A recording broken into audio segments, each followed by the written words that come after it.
Live from the BOD studio, it is Playin and Slayin, episode number 93. All caps, bold letters, GenCon. I am here, as always, with Troy, and tonight in the third chair, and hopefully for the next few episodes, we'll see what we can do with the contract negotiations. Raf Cordero, editor-in-chief of Goonhammer, co-host on the campaign trail, all sorts of writing credits and gaming street cred. Raf, welcome. Thank you for joining us. Thanks for having me again and deciding that I was okay to be on video. That I wasn't going to bring the show down now that you guys are doing video. No, glad to have you, Raf. Yeah, it's been a little while. You've been on. We brought you on. We feel like we bring you on every year or so, and now, so it's awesome but we talk a lot more than that. So it's cool to have you here in the third chair. Yeah, it's been a lot of fun. Why it's being vacant. Yeah. And Troy's got his GenCon shirt on. Yep, love it. On theme, not on brand, on theme. Yep. But before we dive into the wonderful travel through the years of GenCon, as we are here just under a month out from GenCon in Indy at the end of July, early August, it is always part of the show that when you're playing and slaying, it is important to stay hydrated. So, Raf, I'm going to send it your way because I'm interested in what wonderful, delicious beverage you're drinking tonight. Yeah, so tonight, at least for the first part of the episode, is going to be Honey Hash Hazy Double IPA with honey. It's Workforce because that's all I ever drink these days. It's the brewery where we met up. You guys have been there, not this now. Just a pretty solid double IPA. He's got like 4 or 5 kind of IPAs of all the various styles that are always around, and then he kind of rotates through some special ones. So this one was new this year. It's pretty good. Cool. I bet that sweet honey kind of offsets a little bit of that hop. Like it is. It's sweet. It's a little drier without being more bitter, which is kind of nice. So it's pretty unique. And I bought a couple 4-packs before they ran out. Excellent. Oh, that's again, you were asking good questions. I was like, Raf, do you actually have to go there, or is it like the old milkmen where they just drive every week? They drive by and you just get a carton set on your front porch. Like, here's the Workforce beer for the week. Oh, that would be incredible. Beer is a subscription. Where's that? Especially local, right? I mean, right? Yeah. You're within striking distance of there. So now we've got to look into that. Beer is a subscription service. Partner with local breweries. It could be beer crate. It's like a wine club, a beer box. Oh, and just think what we could do in Milwaukee. Like, you could just rotate through all our. Have Northern Brewer include some product and local breweries, like a sampler pack. That idea is free, unless it takes off. It takes off. And then I want royalties. Troy, what is gracing your probably GenCon glass? If you, I might have went with our friend. I had to pull the Sun King glass. It is what it's full of. I'm not sure. So I went to the Summerfest was. Whoa, I gotta get it in camera for people that are on video. We've heard this before, Door County cherry flavored vodka from our friends at Central Standard Distillery right here. I mentioned Summerfest because if you're Milwaukee, we have our big music festival that runs 3 weekends in June.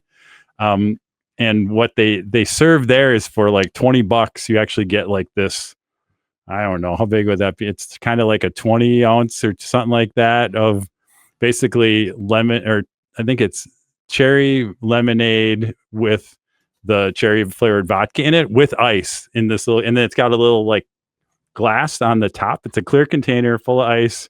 They dump a whole bunch of lemonade and a bunch of cherry vodka in there, and they hand it to you, and then you take the top off and you pour it out and you get this nice cold, amazing, cherry flavored vodka lemonade to walk around Summerfest and listen to music too. So I had one of those on Saturday, and then that inspired me. And then I didn't have cherry flavored lemonade, so I just went with Slaughterberry Liquid Death and cherry flavored vodka, and that's what we got going on here. Is kind of a blood red. Interesting. And I don't know. It's not cherry flavored lemonade, but it works. Yeah. It's spiked liquid death is what spiked liquid. Hard water. Hard water. All right. Well, I don't have anything quite that exciting, but this is a third space cucumber and lime blonde ale. You're probably thinking that sounds somewhat refreshing. And yeah, great. It really is, and it tastes just like it's advertised, and which is really weird. A beer with cucumber and lime. Workforce did a lime and sea salt lager, which is kind of like, ooh, I don't know if you remember the old Bud Light Lime and Miller Chill era, but like a good version of one of those. And we bought a lot of that. We've been going through that pretty quick. Yeah, we've been having. I bought this when I fired up the grill on whatever day it was really hot, and I had a few of them over the course of like 40 minutes, and I was like, wow, these go down very fast. But yeah, so Third Space, one of our local Milwaukee breweries, and this is their, I think it's seasonal. I don't believe this is on their permanent rotation here, but it was a new one this year, and good, I'll pick up more. For more shows like this, check out the Goonhammer Media Network. More info at media.goonhammer.com. All right, let's talk about some gaming, some hobby progress, a little bit of library segment before we get into the GenCon coverage for this episode. So, we're just going to start at the top. And Troy, I think you might have been the first one to enter some games into notes. So let's hear what's been played in the Basement of Death. Sure. So sequel, or John and I got together again. I think last time I talked about we had played Zombicide White Death, the new one that has kind of siege rules to it. We broke it out again, had a really I'll say tough. It was a lot of fun, but tough is one of those ones where everything goes south in like the first turn. You're like, oh, because it should have been an easy one. We're like, oh, this is easy. We kind of have the plan. And then everything, you just draw those first two cards that aren't right. And they get like an abomination and everything. And it became a very uphill battle. And there was a lot of touch and go, but we ended up pulling up, but a lot of fun. That's probably I'm saying it might be the last one I do in that version. Cause I think I'm just not it's really cool. And the minis are that. I'm just not as excited about kind of that Asian theme of that has. I want to go kind of the pure Black Plague fantasy. So I think I'm literally gonna I don't think I'm even gonna paint a lot of those minis. I think I'm just gonna swap in the painted minis I have from Black Death and kind of convert it over and go full fantasy on it. That's my next. John and I think are going to do that as an experiment. I think all the rules are compatible and things like that. Just a couple of things we'll need to do that, but I'm going to try that. And then we have some ideas for some fun stuff we're going to do for there. So enjoying that because the siege makes you feel really, it's that whole idea. I'm standing on the wall. You see the waves of zombies kind of come in. It's got some cool mechanics. It's a nice change up for Zombicide, which I think just hit, I don't know, what is it? Like 10 plus years or something like that. Game's been around for a while. So yeah. It's one of the first, I think it was one of the first board games I ever played at like an open board game night at my local gaming store. They used to, in their original location, they had a huge, just one big open room with a bunch of folding tables with open board game nights twice a week. And I still remember that play of Zombicide. How many Zombicides do you have? What's funny is I don't own the original, like what they would call modern day Zombicide, which was the original. And then they actually redid that. So there's a second edition. But I don't own either of those. I got rid of that. I did, and then I do. Yeah, right. Because I also knew Ty had it. Between Ty and I, we're going to get all of them. And we have all Black of them. Plague. Yeah, Black Plague was my favorite. It's still my favorite, like the fantasy version. So Black Plague, and then they did Green Horde, and now White Death. They're kind of all in that fantasy one. And then I went all in on Invader, which is kind of the sci-fi Zombicide one for that. And then I passed another one because I knew Ty really likes cowboys and especially kind of that weird Wild West stuff. And so you have Zombicide Undead or Alive, I think is what that version is, which is again pretty cool. Cool. It's just again not quite my thing around that. So and then there's a few. I think there's some like there's a Monty what's the Monty Python Circuit, Night of the Living Dead, Monty Python Circuit. There's some smaller like spin-off ones that that are floating around. So it's out of control at this point in time. And well, maybe that's the news, right? I think they did. Simon sold. They sold it off. They sold it off. Yeah, and Asmodee picked it up, right? Yeah, there's a million rumors about. Like, is that because they're finally running out of their Kickstarter cash? I don't know, right? Are they running out of their Kickstarter Ponzi scheme cash? The Ponzi scheme is they needed to feed the Ponzi scheme, so they're starting to sell off the IP or something like that. I don't know whether it's true or not. We'll see in a year or so. But yeah, we'll see. It's interesting times in the board game industry. We'll see what happens. It is. All right, Troy, what else has been hitting the table? I'll keep going. John and I had the two of us, and I can't remember what it was. We didn't have a ton of time. I don't remember what we were doing. So I broke out. So Seven Wonders Duel. If you ever played Seven Wonders Duel, I actually really like that game. Has some great, it's where you kind of have, you play just like Seven Wonders, it's kind of 3 stages, except you're laying out cards in a pattern and they overlap each other. And so as you expose cards, and I think every other row is visible and the other ones aren't, so you're kind of trying to expose cards, and again a lot of the similar Seven Wonders mechanics of there's a couple different ways to win, otherwise you're generating some points. But now they did a Seven Wonders Duel Lord of the Rings. I saw that came out. I then and we played it, and now I'm getting rid of Seven Wonders Duel because I think I would only ever play the Lord of the Rings version. Really cool. They really have the theme in there.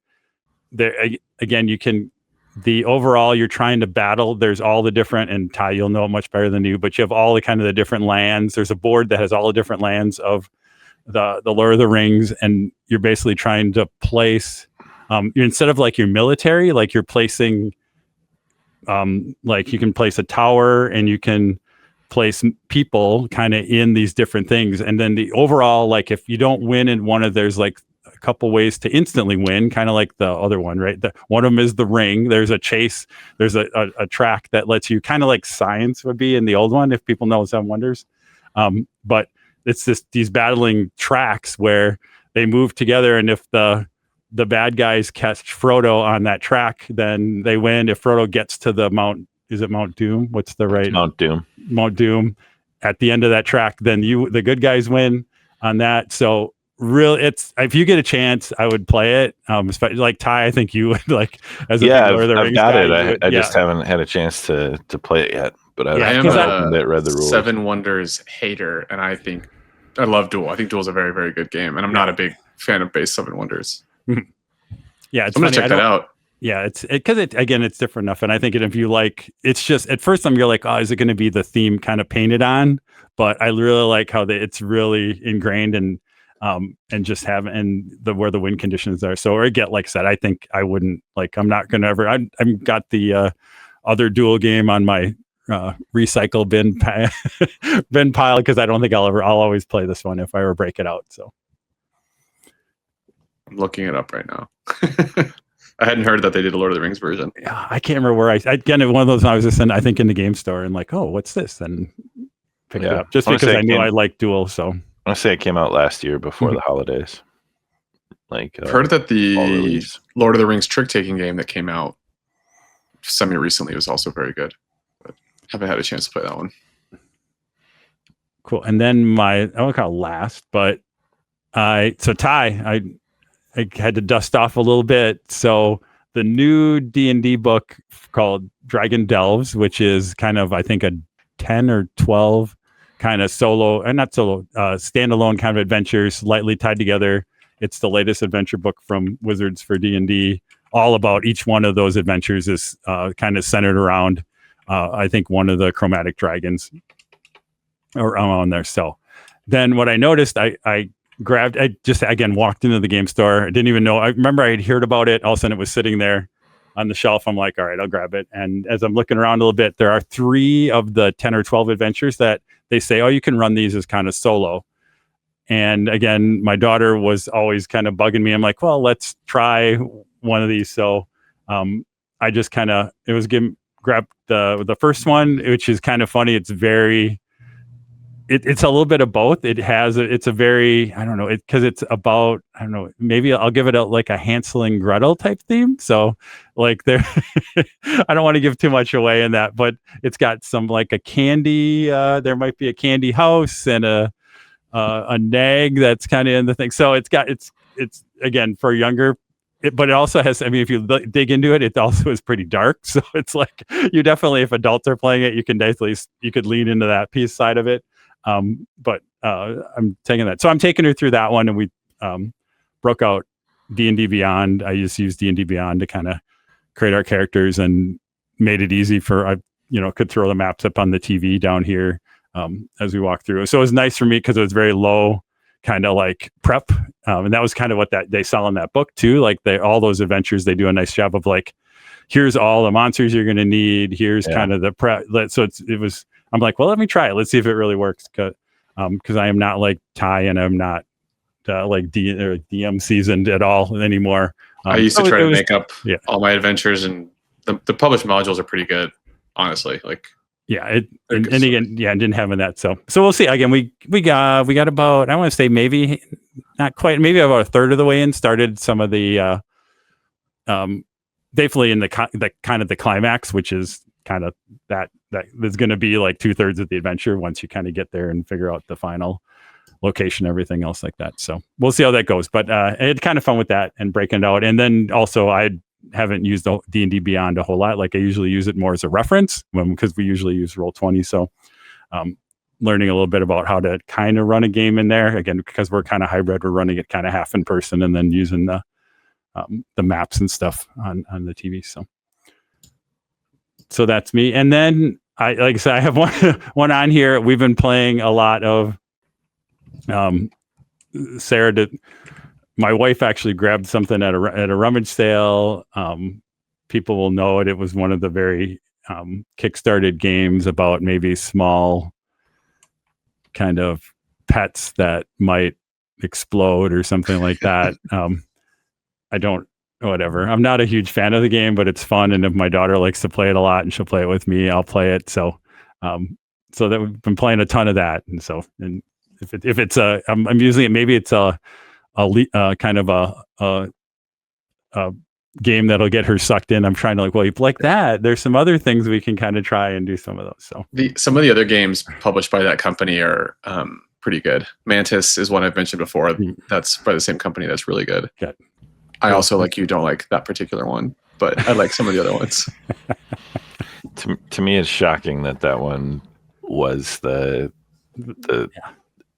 explosion on the scene that it was. But I'll be quick because Raf, I want to hear about some of your plan, but I'll run down my list that is less exciting than some. But we got back to Frosthaven, always good, really cool mission. We don't like to spoil the missions, but it turned the usual Frosthaven tile placement on its head, and it was a very unique mission that was a lot of fun to experience.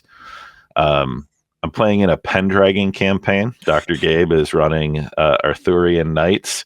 We had a big battle against the Saxon army, and I took 3 wounds. So our next session this week, I have to recover from my wounds, and evidently that is not a guaranteed thing. Healing is very slow, so my young knight, Sir Gwyn, might not make it after the battle at Netley Marsh or wherever it was.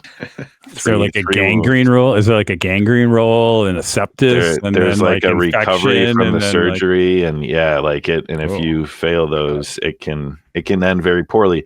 That's why Pendragon is a generational role playing game, because you have an entire family, and so we'll see if my knight makes it.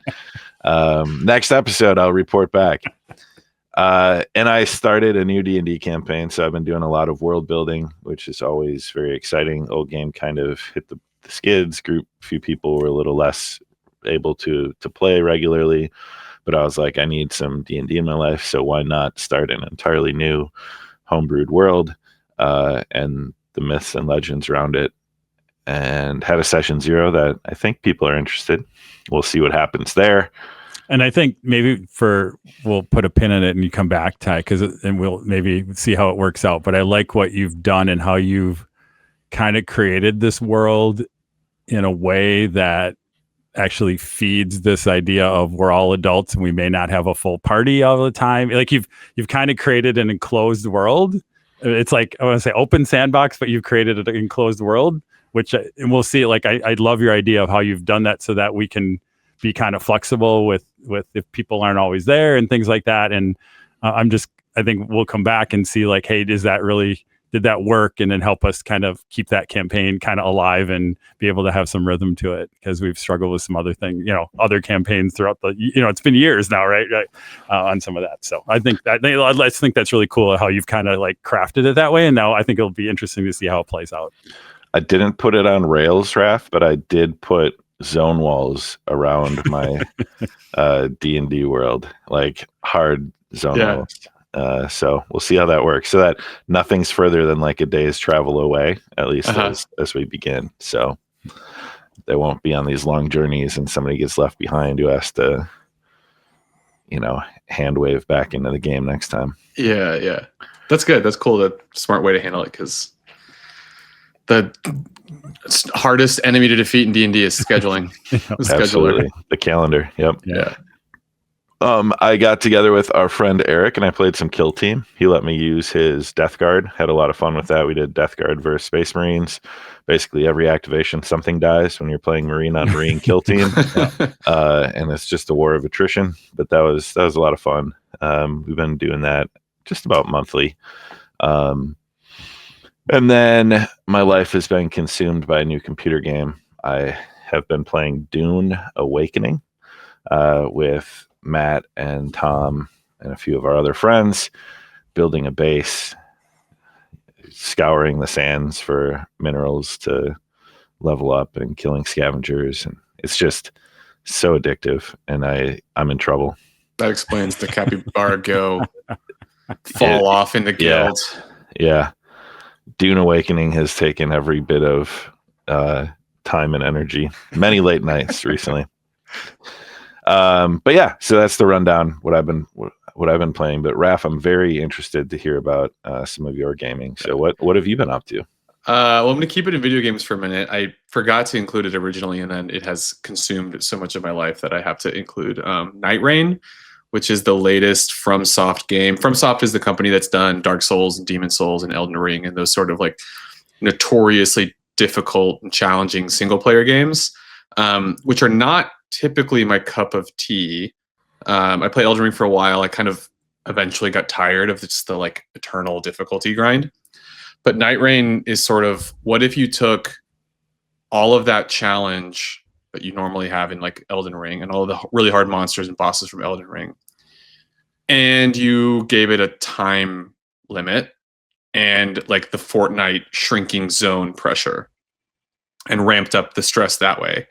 So like on paper, I should have hated it, and I adore it. It's a little bit of like a roguelike, Souls-like, in the sense that you, it's co-op. So like you and two other players, so three of you kind of literally fly in, just like Fortnite. You land, and then you've got this map that sort of changes a little bit each round. Some elements are kind of always there. There's a general core structure to like what's in the outer ring and what's in the inner ring. But you've got to kind of very quickly determine what your route is going to be, because you have to go. Like you have, I think it's like 20 minutes before 10 minutes before the ring starts to close, and then another 10 minutes before the first boss. And then you do that again, and then there's a second boss, and then you fight like the big bad of the round. But in that time, you have to like level up. You have to track down weapons that the boss is weak to. You have to potentially find smithing stones to upgrade your weapons to make them stronger. You might have a personal mission. You might have like I don't really know how to describe, like an event, like a major event that changes the map. And so you need to like go through the rotten forest. And you're just like, go. You have to go so fast. And so it's not quite as difficult as like an Elden Ring is because of the way stats and power-ups and levels work. But it is just a really sort of addicting rush, and then when you beat the boss, it feels so good, and it still has Elden Ring lore and Elden Ring vibes. And for someone who's, like I said, cannot commit to 100 hours of Elden Ring or whatever it is, being able to kind of experience that in a little 45-minute run has been awesome. I've played a lot of that. And is it progressive? Like the stuff you get in your run, you can bring in next time, or is every run new? Every run is new for the most part. What there is once you beat the first boss, you unlock what are called relics. And so those are randomly generated. There's some fixed ones that you can earn, but for the most part, it's like a RNG. At the end of every win or lose, you get some new relics, and you can also kind of like pull the slot machine lever and try to get new ones. And those let you tweak your build a little bit. So if you're going up against a boss that's weak to fire, you can equip relics that will maybe give your starting weapon fire, or increase your fire attack. Because if you're fighting a boss that's weak to fire, there's probably going to be a camp somewhere on the map that has a high chance of giving you a fire weapon, but it isn't guaranteed. So you can kind of use those relics to lock it in on your starting weapon. So like maybe the ceiling's not as high, but you're guaranteed to have a fire weapon or whatever. So you don't level up, you don't carry anything directly, but you do kind of earn these random relics that you can then fine tune your build a little bit. And then the better you do, the more powerful relics you earn. So there's a little bit of continuation, but not a ton. Very cool. So that's the video game I've been playing a lot. On the tabletop, the big ones have been Relic Blade. We did some test games for our campaign that's kicking off. For those of you if any of you have checked out the Campaign Trail podcast that Ty and I are doing, as for Goonhammer patrons, Relic Blade is a game that I'm kicking off a campaign. It is the first miniatures game that my group is fully going all in on. Miniatures war game. We've been playing Blood Bowl, but miniatures war game. And so I've got my team almost fully painted. It's fully built. And we did some test games. Really fun, simple system. And we're all kind of excited. Here in the next couple of weeks, the actual campaign is going to pop off. We're doing a map campaign for that. So looking forward to that a lot. It's a really fun game. And I know Ty's getting in it. I'm gearing up. All my terrain's painted for the catacombs, and now I bought the last of the Og Soul minis that I need for that. So assembly and painting is commencing. Yeah, that thing that like gamer parents do when their kids show a little bit of interest in a game and they go buy all of it was like me with my game group. They're finally buying a Warrior, and I have too much Relic Blade now, but I'm excited about it. And then Arcs. So you guys talked about Arcs. I think it was this show that put it on my radar a few months back. We played Arcs for the first time. I thought it was really good. My head hurt for most of the game and the next day and night trying to wrap my head around it. I think Cole Worley is probably one of the best designers designing right now, at least for that deep kind of crunchy game. My group plays a lot of Lacerdas, and I'm not sure if you guys have played Lacerdas or not, but he's also notorious for these like big Euro games. And what I find interesting of having played Arcs is that, like, to me, a lot of Cole Worley's games are very constrained. You do not have a lot of options on what you can do on your turn. There's only, but the space is somehow huge. And by the end of the game, there was all these different angles you could have taken. Yet, turn to turn, you only have like two choices, really, or three choices, right? Lacerda is sort of the opposite. His games are huge. On your turn, you could do any number of things, and there's all these systems to interact with, but they all interlink in really intelligent and very different ways in all of his games. It feels kind of like a Feld in that point salad way, but like a lot better than most Feld games. And I think it's amazing that we have these two designers right now constantly putting out really engaging, kind of deep, heavy games on total opposite ends of the choice spectrum, and yet both so good. So loved Arcs. Yeah. Arcs was such a different experience playing through it that, like, and each time I've played it, the game has been entirely different. And I bought the campaign, and I'm very excited to see how that works. I was going to ask if you'd play the campaign. Haven't played it yet. Started to kind of go through it and look at it. I'm like, oh, this seems very good. And it's so contained. A lot of campaign games now are endless, right? This Yeah. is you play 3 times. 3 games. And 3 games of Arcs is you could theoretically do that in an afternoon, like a full afternoon or a night, you know, like Yeah. they Certainly don't like a take super weekender. long. Yeah. Yeah. So that's on the short list of things I want to get to the tableistic campaign. Yeah, I have some store credit at the local game store. When I go pick up my Gundam TCG starter sets, I'll probably pick up the campaign. And what's cool is the campaign box is big enough and you can store the full game in the campaign box. Oh, really? I love that. I have been on a journey of like shrinking the volume that my gaming life consumes in my house. And any opportunity to do that is awesome. I almost backed the Kickstarter that's just a storage solution for Unmatched. It's not even the game. Oh, I saw that. I saw that come across. Yeah, it's like a custom box and custom deck boxes. It's like all in $200+ just to store the game efficiently. And I've been kind of like, I'd almost rather have that than a new game. But then I also saw the reprinting pitch card, so I need to save my money. There are lots of 3D print solutions out there. Again, you got to put the energy into it. You got, because a lot of them are kind of. What's cool is a lot of them are kind of modular, and but part of that is then like, all right, figuring out like it is a project in itself to figure out what you're going to print and build it and do that. But I did a big print recently to store Cosmic Encounter and all of its expansions, including the campaign. There's a campaign for Cosmic Encounter now, and it all fits down into 2 boxes, and it's so satisfying when that happens. Storage. Yeah. Speaking of storage, you have another game. Yeah. I apologize. Oh, I was just going to talk about Blood Bowl. We've been playing that a little bit. We doing a little home league. I'm actually in 2 in-person leagues, plus been running in some digital leagues on the video game. But the game I played most recently was my local group. And they're on very new to Blood Bowl, first time playing. I've played enough that normally we don't worry too much about who's played more or things being level, but Blood Bowl is kind of one of those games where there's a lot of more or less objectively wrong moves or objectively bad things to do that you can kind of only really learn by playing. And I've played enough to have shaken a lot of those out of my system. And so I chose to play with the Gnomes, which are a stunty team. And if you're familiar with Blood Bowl is not designed to be fair. Like the teams are not at all balanced.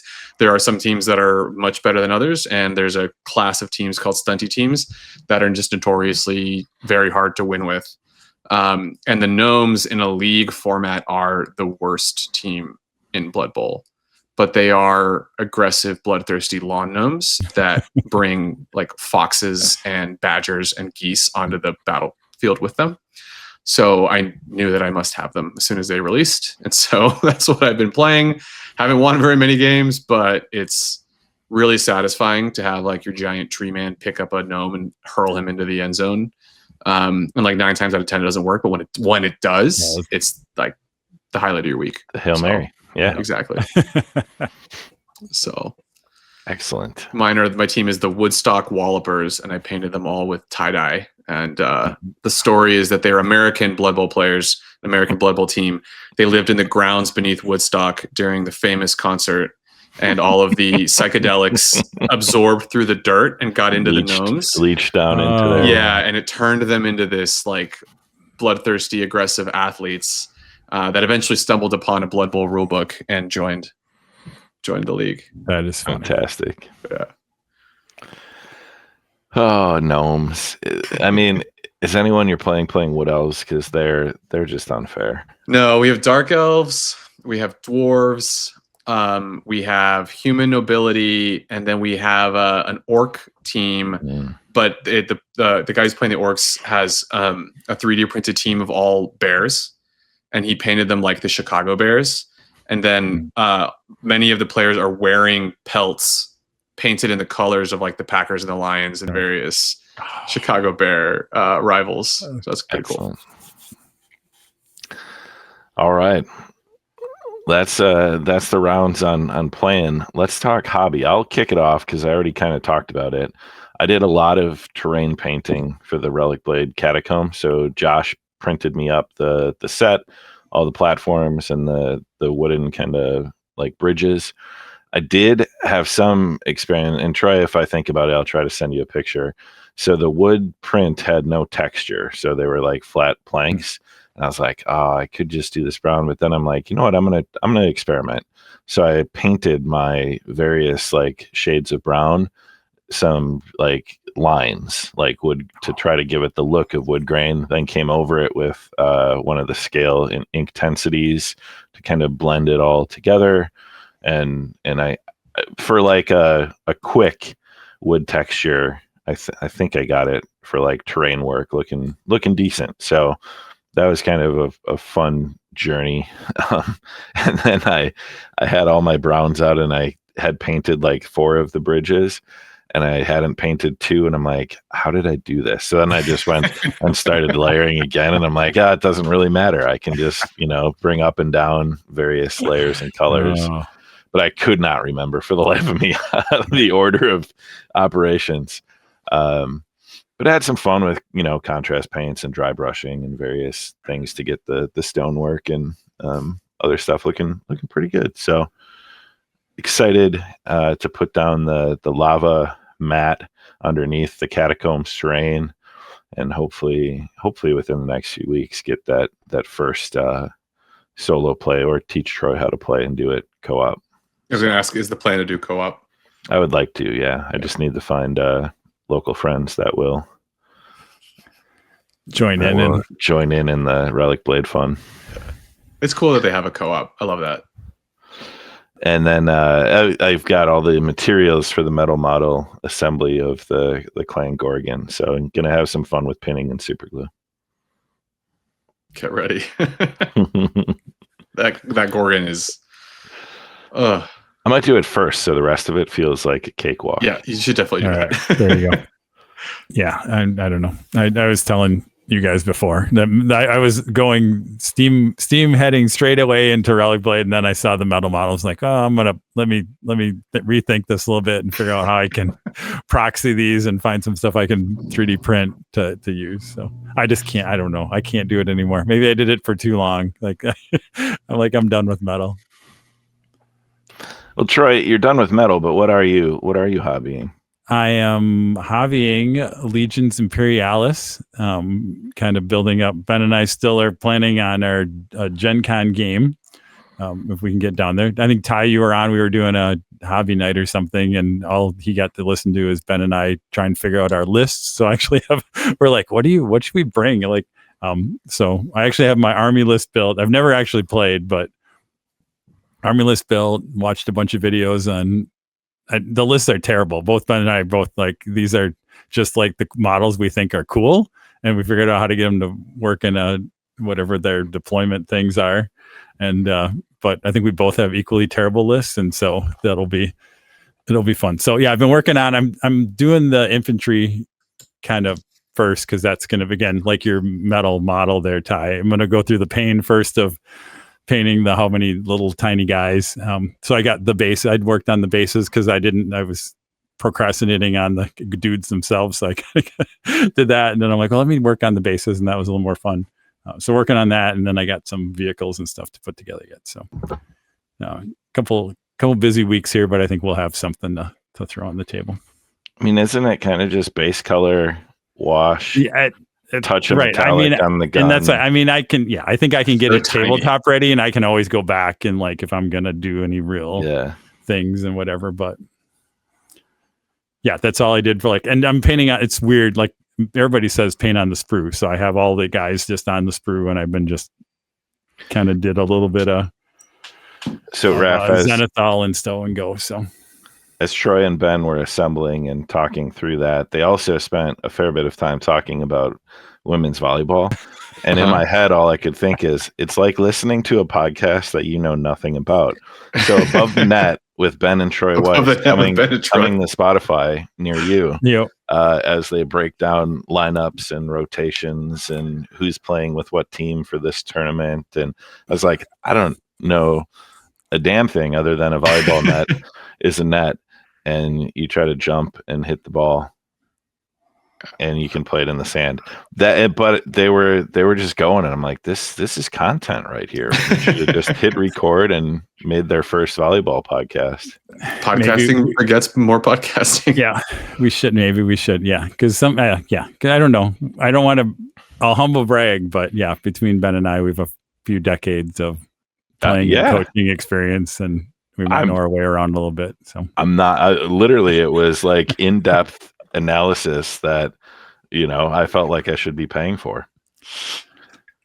We're waiting. We're saying wait till the pro leagues in America are becoming a thing. We'll see. They're kicking off. Mm-hmm. Yep. All right, Raf, what's been on your hobby table? Yeah, so like you, painted some Relic Blade terrain. I did the Catacomb set. It was another contrast, very rapid paint job. Also didn't paint it all at the same time, and I'm trying to figure out how to color match at least so that it's close enough for some of the pieces, but got that ready. And then I also I got a 3D printer in the last couple months, and it's essentially done nothing but print Relic Blade terrain.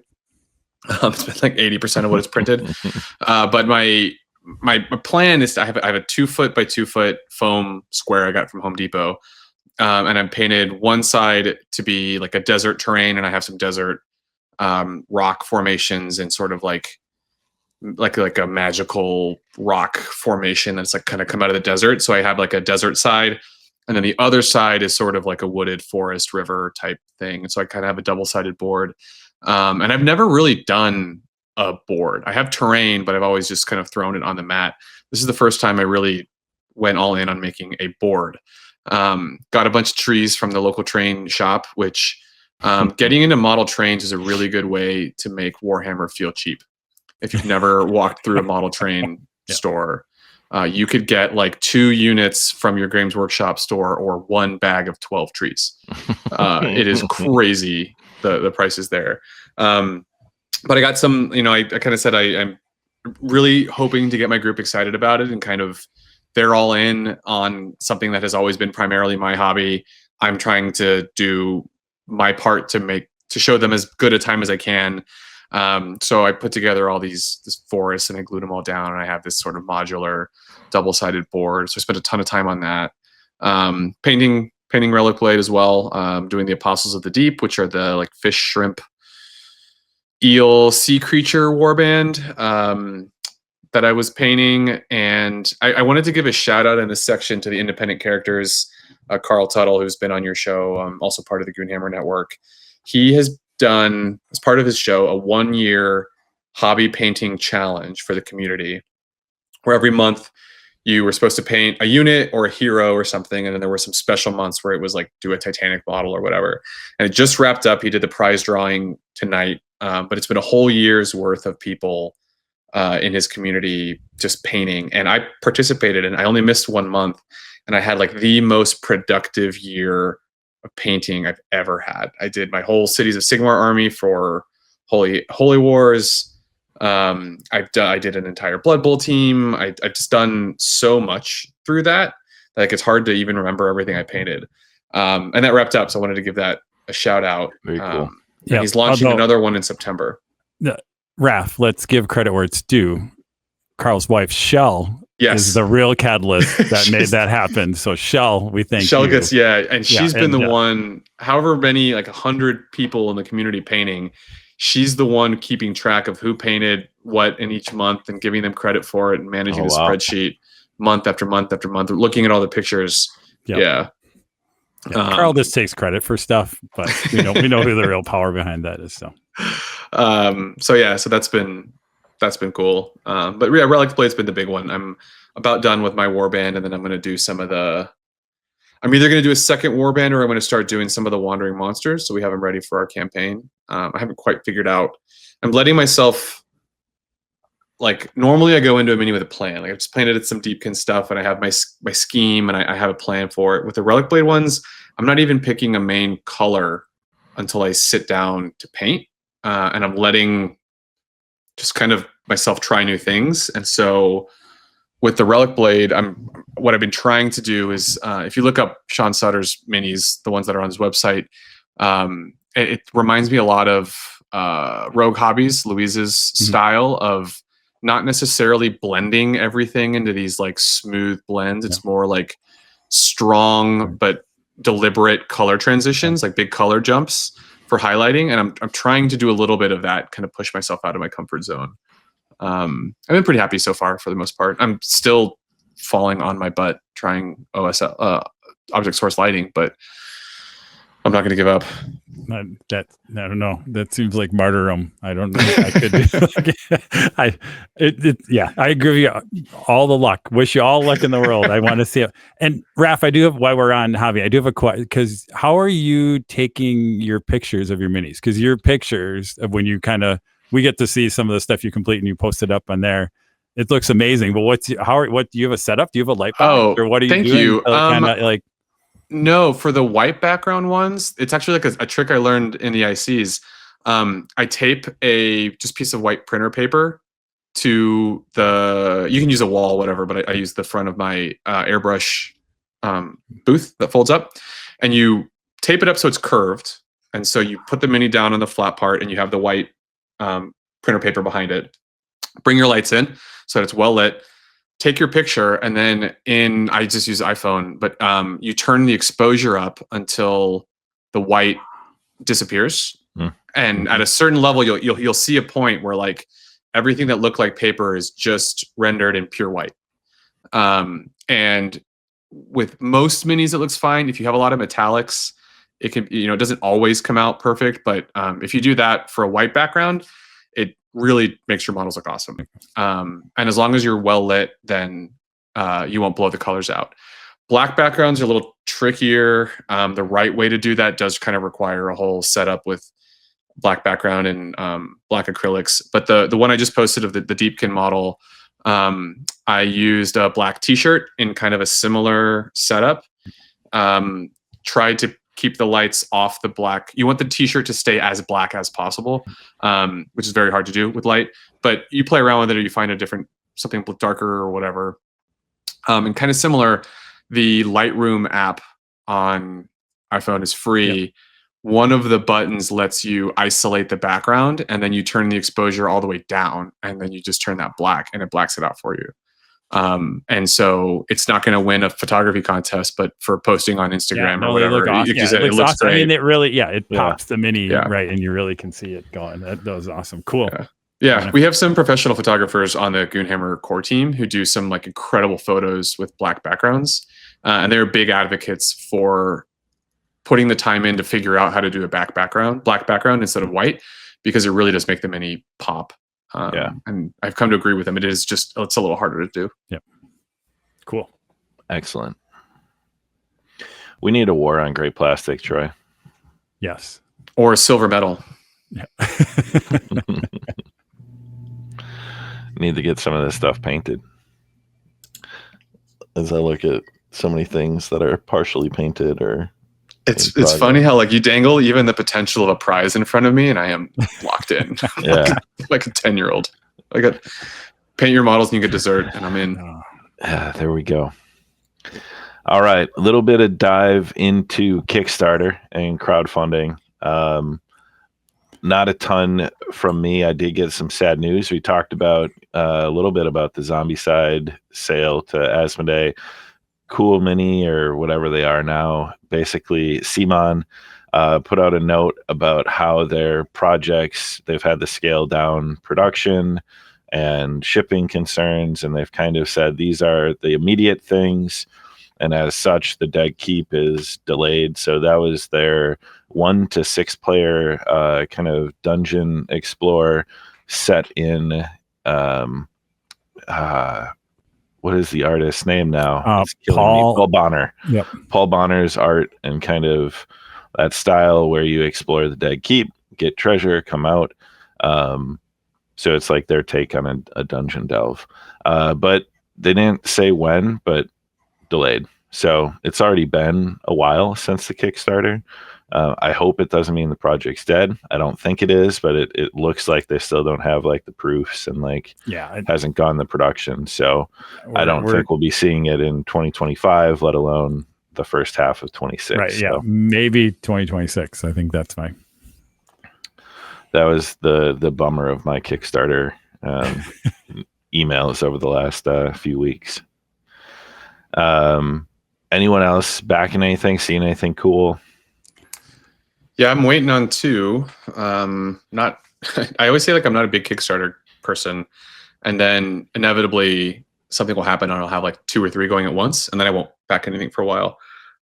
So Unmatched by Restoration Games. I may have talked about Unmatched on Playin and Slayin one of the other times I've been on.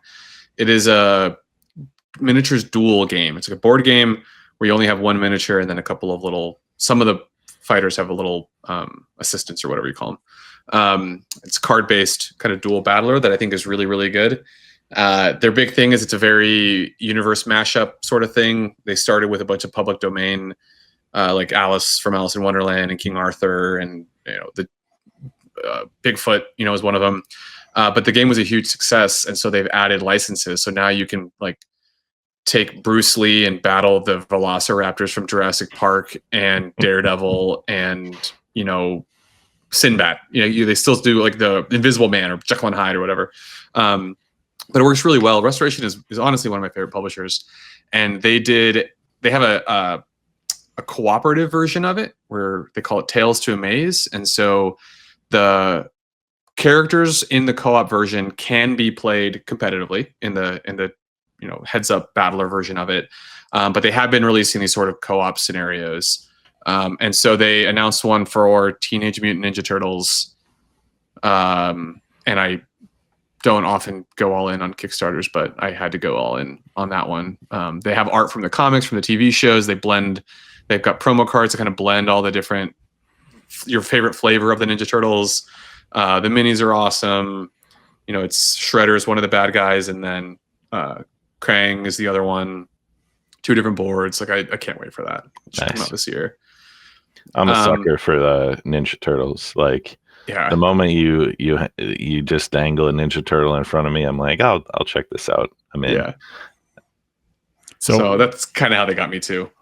I think we were talking before we went on. I forgot to mention there is a Zombicide Teenage Mutant Ninja Turtle that I have sitting over here somewhere too. Let's go. Yeah, that I need to. I'm like, and I said I wasn't probably going to paint the White Death stuff, but I will paint Ninja Turtle stuff because I think there'll be plenty of people that want to play that. Yeah, most of the Unmatched minis they do or anything Restoration Games does now, they do like a pre-wash, so it's gray plastic with like a black non-oil looking wash that makes it pop a little bit more. But so I don't usually paint them, but these are getting painted for sure. At least the turtles. Yep. And then the other one that I'm backing is Speakeasy. So I mentioned Lacerda earlier. Vital Lacerda is that big Euro game designer. And he does a game a year and a half, more or less. They're mostly published by Eagle Gryphon. And Speakeasy, all of his games, they're Euro games, deep economic engine type games, but they are very thematic in a not just the theme is cool, in that it is woven into every single rule and mechanic. The one where you are building a base on Mars feels more like terraforming Mars than terraforming Mars, right? So this one is like 1920s Prohibition era bootleggers, and you're distilling illegal liquor, you're smuggling it, you're bribing ATF agents, you're fighting for territorial control of, I think, New York City. And you're kind of trying to do it all at once.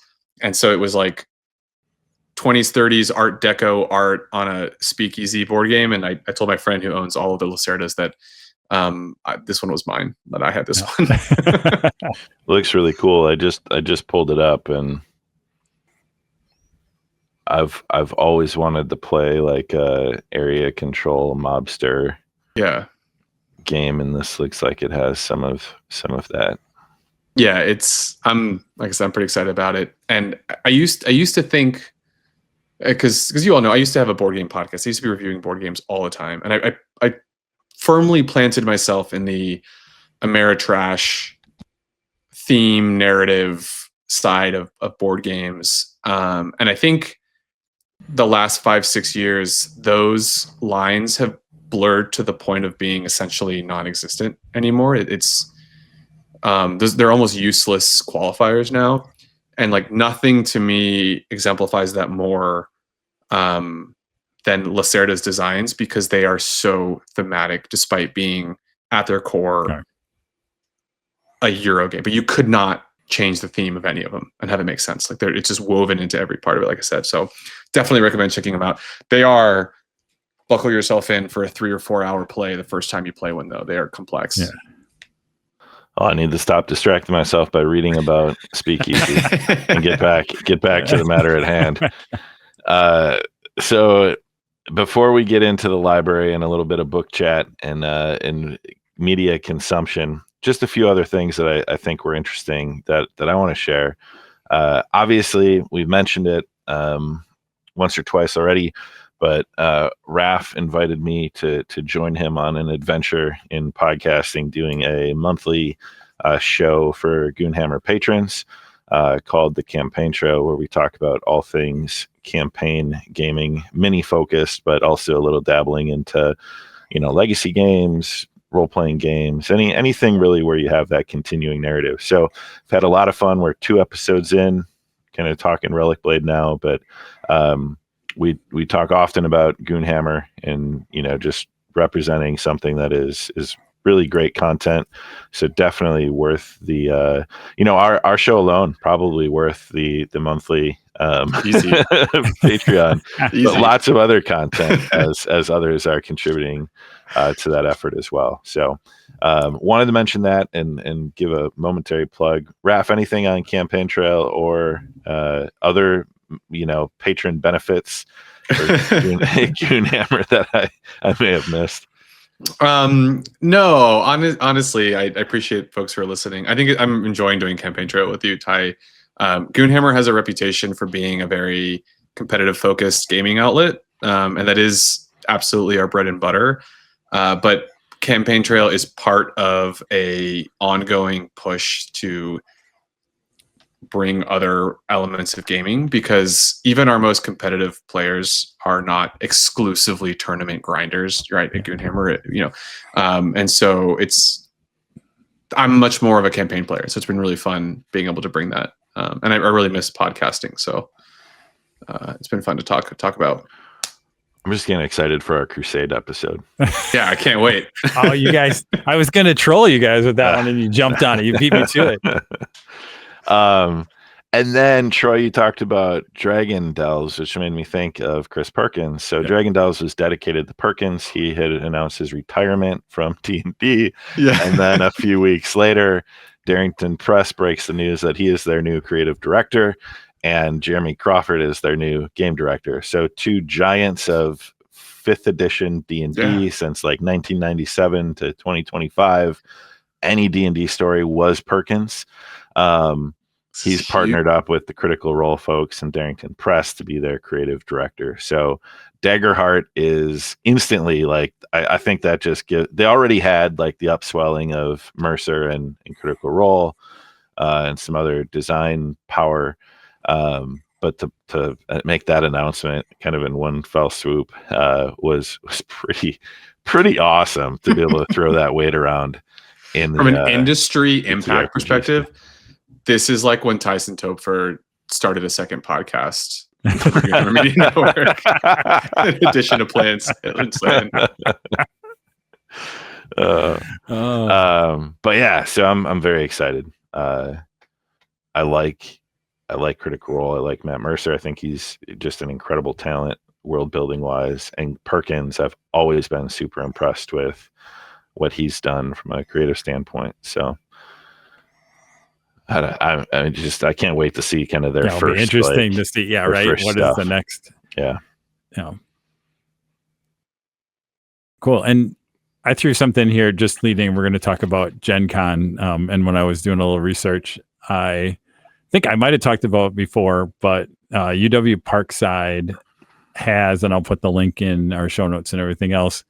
They kind of have an archive of kind of really old, like 1970s, one of the early Gen Cons and a bunch of photos and things like that. And they actually had they had to display live, I think, in the Parkside gallery. Now I think it's in the archives and it's available online. You can see that. So we'll drop it. It's kind of, again, if you're interested in that, kind of this very, very early,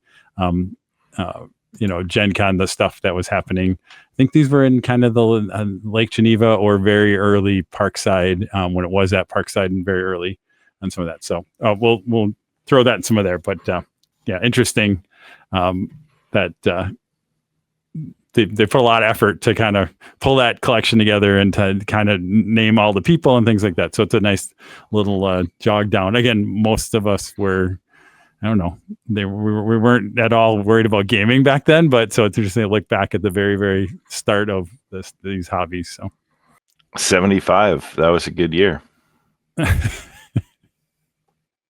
I was so I hear. Not around yet. Yeah.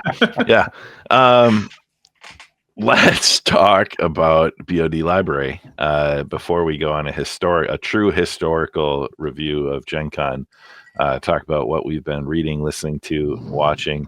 Raf, let's start with you. What has been on Audible or a book in front of you? I'm not sure your preferred method of reading. Yeah, mostly Audible. I have a very long commute now over the last couple of years.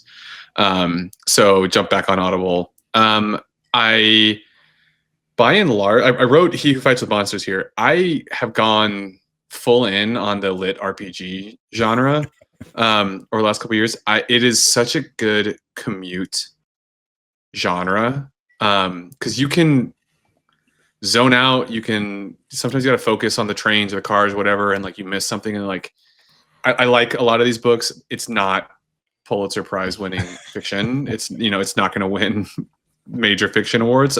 Maybe Dungeon Crawler Carl is the best out there. It's definitely the best I've read. But it's not deep literature, right? Just perfect for commuting. And so I'm in the middle of He Who Fights with Monsters right now. I finished the entire System Apocalypse thing. There's an unfortunate controversy with the author and like the way he trademarked the term, but I think that's a really good,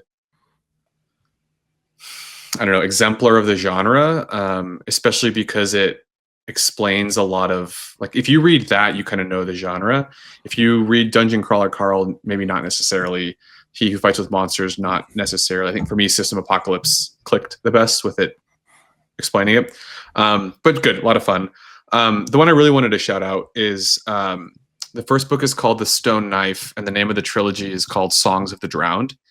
And it is a sort of Central American, South American mythology, grimdark trilogy. So you guys know I'm from Guatemala. I definitely have Mayan descent somewhere in my family tree. Not a part of the world or part of history that is represented a lot in media and games and stuff like that. And so this book is about these sort of like warring tribes of this South American vibe, let's go for lack of a better word. And there's this one particular tribe that is essentially marching through South America, dominating all of the other ones with this song. They have this magical energy behind them that is a song, and they build these pyramids, and it helps spread the song, and it is like literally seeps into your mind and bones and changes how you start to think and feel when you hear the song.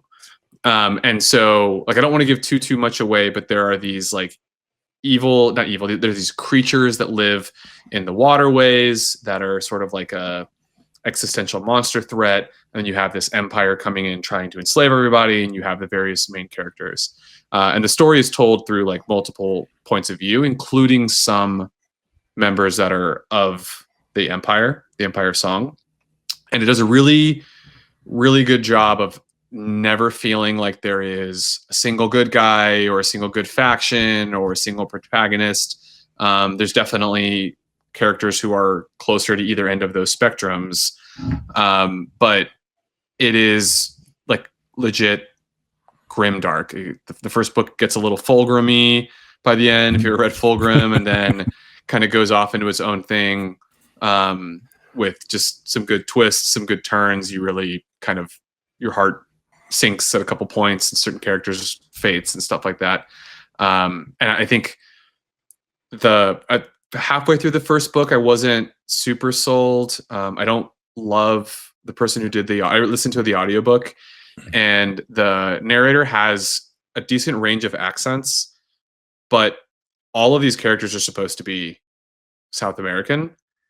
And I think he ran out of distinct South American or like Spanish accents, which, understandable.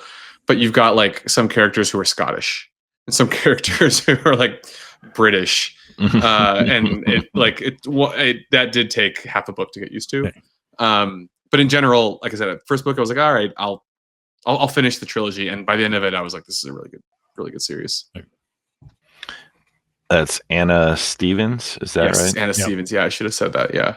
Cool. Yeah, I just added it to my reading list. So, likewise, recommendations are the best way to. It was when we had Carl Tuttle on that he told us about Dungeon Crawler Carl. Right. And I love this part of the podcast, the library. I've read basically everything I've read in the last 3 years has come from Playin and Slayin. And then watching anything? I don't watch a ton. We watched Silo. I think you guys talked about Silo. I thought that was very, very good. More recently, I got into what's it called? What We Do in the Shadows. While I Paint. That's a good one that I've been watching while I paint, which I thought was hilarious. It's sort of in the vein of the Office and Parks and Rec documentary about some Staten Island vampires. It's just like really funny.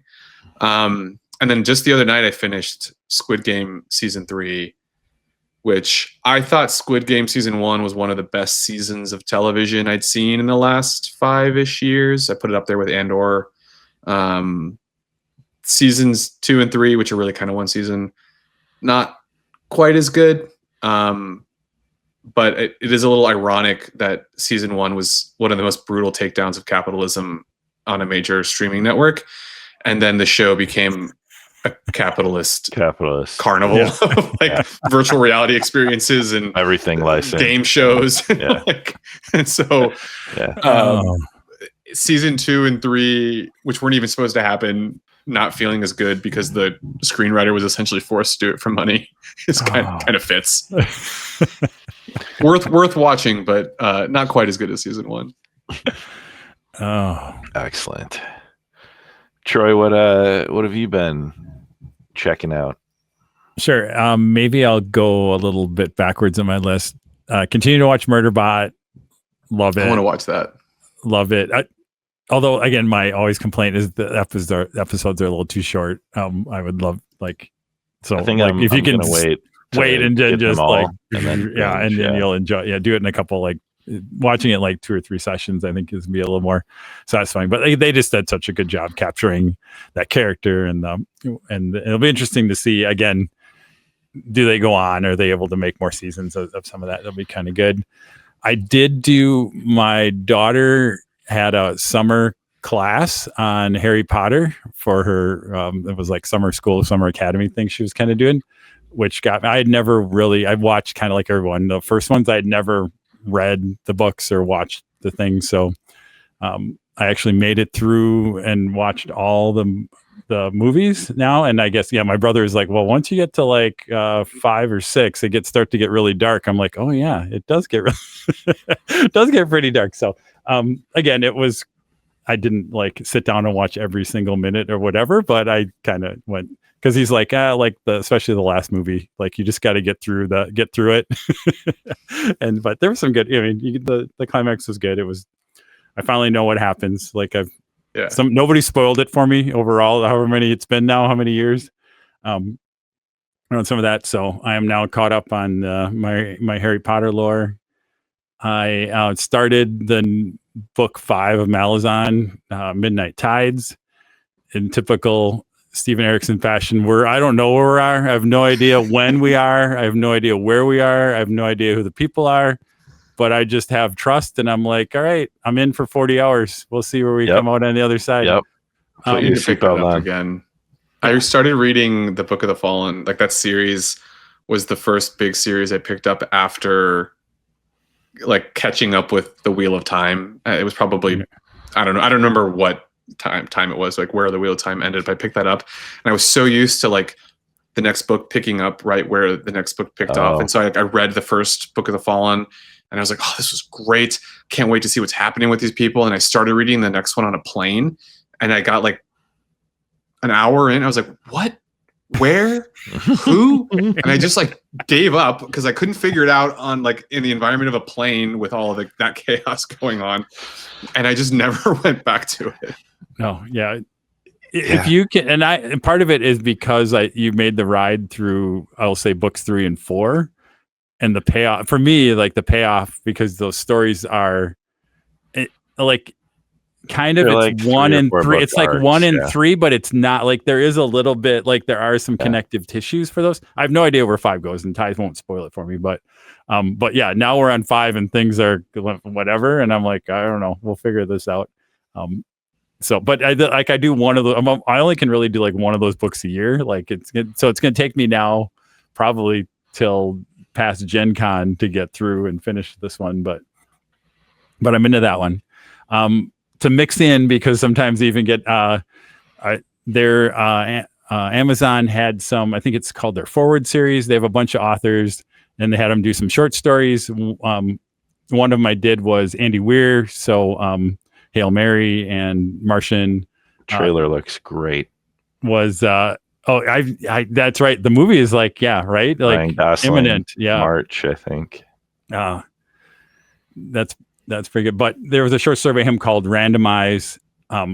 Interesting. I mean, I wouldn't call it. I think he has it's a really good one of these like typical short stories. Super good idea. It's interesting that the story itself kind of I think peters out, right? As like that, but again, it's a short story. But it's a really interesting kind of take on some kind of quantum computing. Because again, as Andy Weir usually incorporates a lot of like kind of real science into kind of his science fiction, so it's an interesting thing of like a near future. And where could we do? I'll just say it's a combination of quantum computing and casinos, and it's so I said it's like the story plot core is really cool.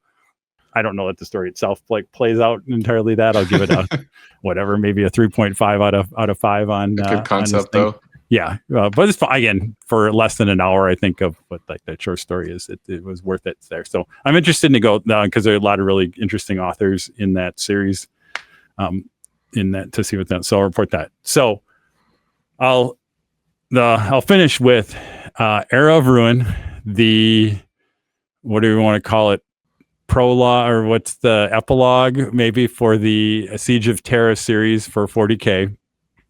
It's a collection, an anthology of short stories that came out, I don't know, a couple weeks ago.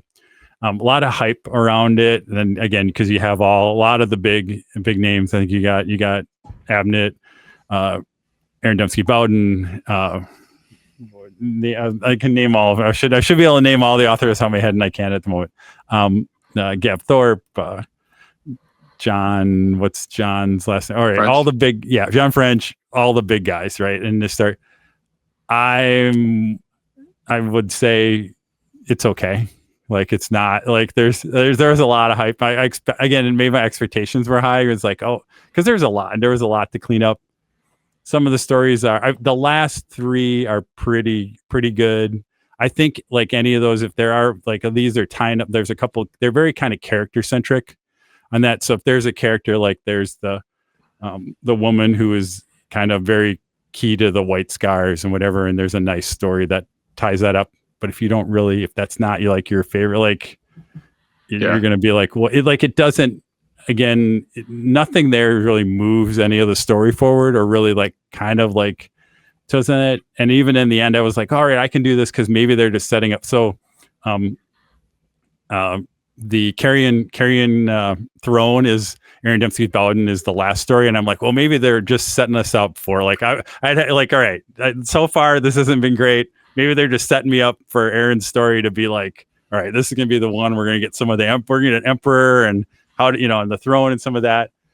Again, even that one, like there's some really good, but I felt like it just started to get, and then it was done. Like it didn't, like he didn't really like, he went right up to the edge and like, why didn't like, so I don't know. I mean, this is me on some of that, but I would, again, it was good. It was whatever. I don't think it, like, even the end, I'm like, I don't know what this deserves, because I think they did even one of the special leather bound editions and things. Yeah. I'm like, that felt like a little bit of a reach here. I felt like kind of the Abnett story again is solid. It's fun around one of the Sisters of Silence, but it doesn't, like, I think if you're looking to, like, oh, they're gonna, like, kind of fill in some more of the story, the plot, it's not that. It's really very character centric stories around some of these main characters that maybe didn't get their kind of last breath in the overall series.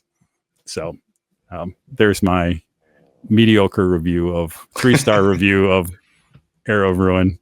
So all right, well, I'm going to jump in and I'm going to talk about, because you triggered me a little bit, Troy, with Harry Potter, and I've never read it and I never will read it because I have a big problem separating artist from art, and I just can't do it. And since I didn't read it growing up or younger, like, I don't have any nostalgic, like, connection to it, so it's like I'll never do it. Yeah.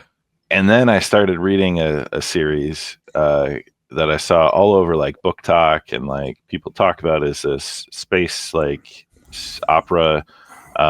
Christopher Rocchio, I think, is his name, and it's the Sun Eater. And the first book is Empire of Silence. I started, I'm like, oh, this is interesting. Okay, they're building kind of like a villain origin story, and the villain central to it.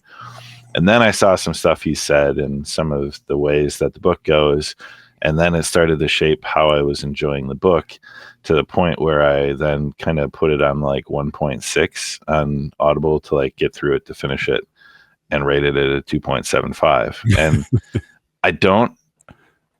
I think it started good. It got bad. And I don't think the series is going to be good, but I'm not going to give it a chance because of what I kind of saw. And it's like, as I started to read more of it, I'm like, he's really just taking things from, it felt like 40K. It felt like, like an author that sits down and doesn't do, like, really original storytelling. And that bothered me on a deep level. and then I saw some of his comments. I'm like, I can't give this guy the time of day. So it was free on Audible. The first 3 books were, like, free on Audible for a short time, and they were expiring on July 1st. So I downloaded it. I'm like, I'll check it out. I can't recommend it. I probably would have scored it even lower had I, like, reassessed what I really thought about the narrative. But, and I asked in library, I was like, has anyone read this? The book seems kind of good, but then it was just like, it was like, oh no. I was like, I can't do this. So, then I do have one of the greatest reads of the last few years. I finished The Devils. We've talked about that, but peak Abercrombie, new characters, new world, incredible. I can't wait for more. Within weeks of release, James Cameron optioned the film rights to The Devils, and is supposedly wants to partner. Abercrombie and him will partner on the screenplay.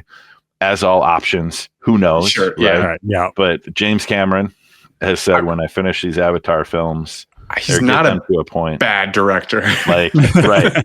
And it was within 3 weeks of release of the novel, the announcement came out.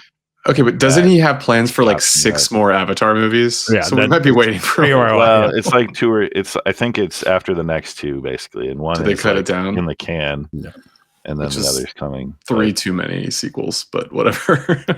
But I mean, for a guy like James Cameron to get probably the arc in front of him, read it, and be like, okay, Joe, because Abercrombie did some film editing back in the day. Like, his background at first was film, I think, so that part of why he writes so cinematography, like, just but yeah, The Devils, fantastic. Can't recommend it enough. The audio version is incredible. Stephen Pacey is a legend. The book, the hardcover, there's incredible art, a map. I love seeing maps in books. So can't recommend that enough. So I went from, like, worst of the things I've read recently to, like, best of the things I've read recently.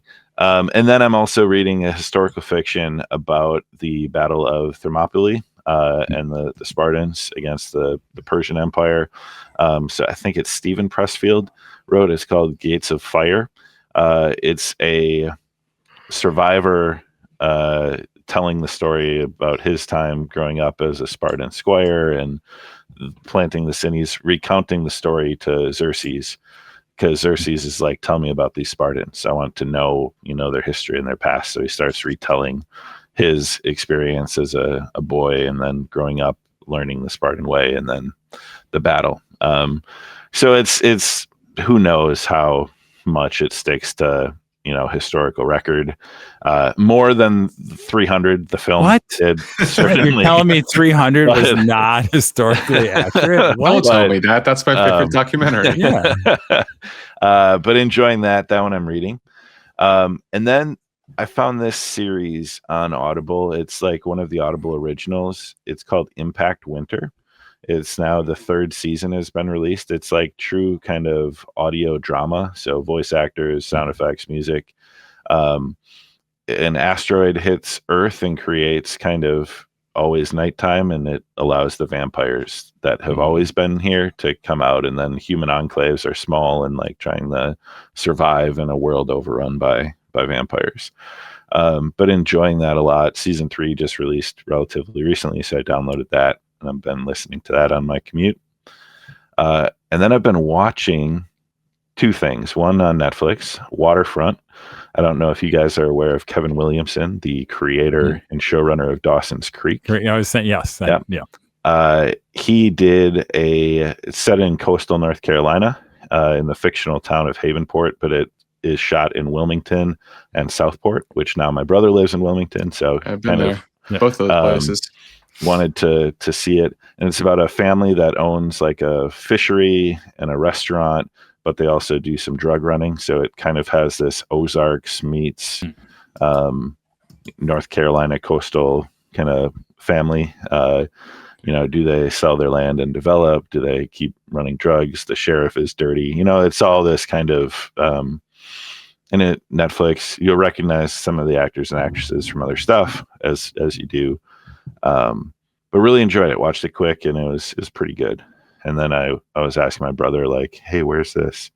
What's this shot of? And he's like, yeah, we saw that when we were headed to the beach. So they totally shot most of it in Wilmington or Southport. And then talked about Matt Mercer and Daggerheart. They released their new kind of after Critical Role Campaign 3 wrapped up. It's a 8 or 10 part, but they're long, like 4-hour, how they do it, episodes of one of his campaign sets. I forget what they call them, but in Daggerheart, there's kind of these settings that you can base your games in, like play sets or campaign tableaus for the Age of Umbra. So a world covered in kind of this powerful darkness and shadow, where humans have these beacons of flame that kind of are the safe places in the world. So it's very like Bloodborne inspired.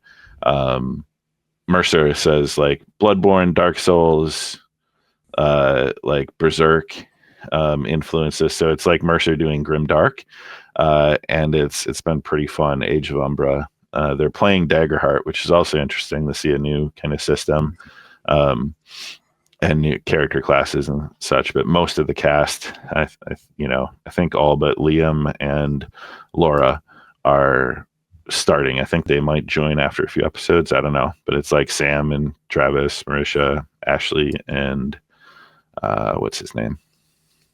I'm forgetting somebody. Percy. He's always Percy. Taliesin. Yeah. I was going different name. Yeah, it sounds like. But really enjoying that as I paint and hobby. I've been kind of listening. I don't often watch Critical Role. I listen more than I watch.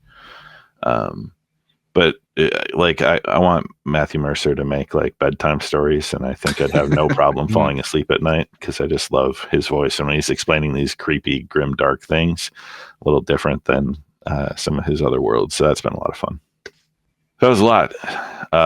And we still have a GenCon through the years. So we are going to take a short break. And when we come back, we're going to talk about GenCon, and we're going to take a step into the GenCon time machine.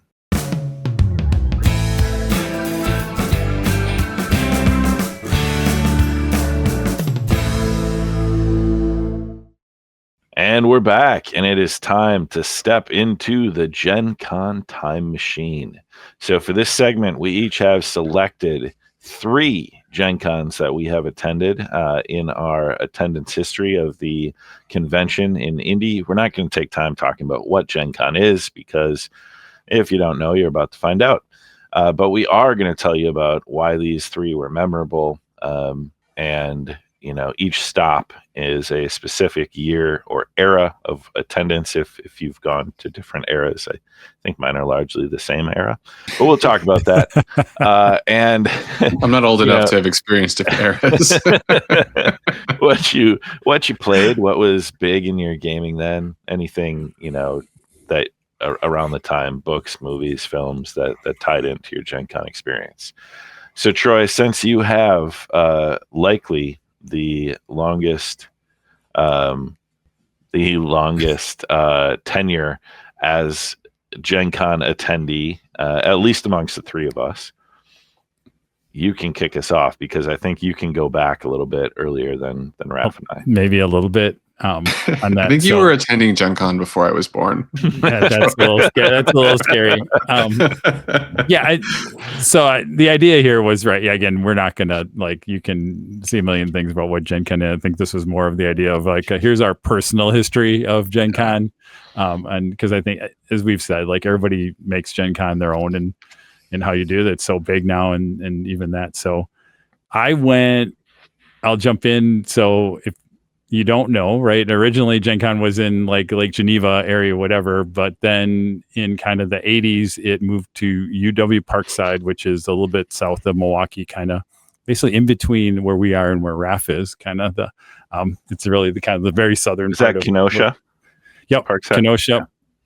Yeah, very southern side of southeast side of Wisconsin, down there, UW Parkside. They were there and I went in 1984. I'll date myself. I was a junior in high school, and I think I've told that story. So my person who got me into D&D, well, I kind of knew D&D, and then my Spanish teacher in high school was big into it. And she was our dungeon master and things like that. And so she helped organize kind of a crew that went down in 84 to Gen Con and at Parkside with, again, some of us from our local gaming group, which we were there. So yeah, real interesting. Or again, super, you were in kind of all the classrooms, I would say vendors were in the gym, right? It was and Parkside is not a huge college. Right, it's probably small, not even mid-sized college, right? On that, so I just remember you'd go in the gym, and here's the booths around to do that. And I don't know. Again, I didn't have any planning. I think we ended up playing some games in there. I don't think I had any scheduled events. All the tickets, I remember there was a pegboard with all the tickets for the events, and then you had a paper thing. And again, typical Gen Con though, you'd be oh, here looks interesting, and then you'd stand in line at this pegboard. You'd go up, and they'd be oh no, there's no tickets for that one, and you're trying to look and see what is their events for. So I don't think we paid a whole lot, but it was fun. And then we camped that year, so that was a big thing. Parkside's not in a big, Kenosha's not a huge city. So a lot of people, there was a campsite kind of, I don't know, within a mile or two that was just all gamers. You gotta imagine that vibe, right? Kind of because in the end, gamers always tend to be a little cheap. I think even then in the 80s, it was none of the gamers had money, right? Nobody was so again, and I don't even it was so long. I have no idea. I don't remember it. We slept, but I don't remember sleeping. I don't know. It's kind of all a big blur, but that was and I was living up in Door County, which is northern Wisconsin at the time. So we were about 3 or 4 hour drive for us to come down and do it. But that was an interesting adventure around that. And that was my first one. And then I ended up going back in 1987. And by then, Gen Con had moved to kind of the Mecca. That was when they were in Milwaukee at the old, Mecca Arena for people who know Milwaukee, around there.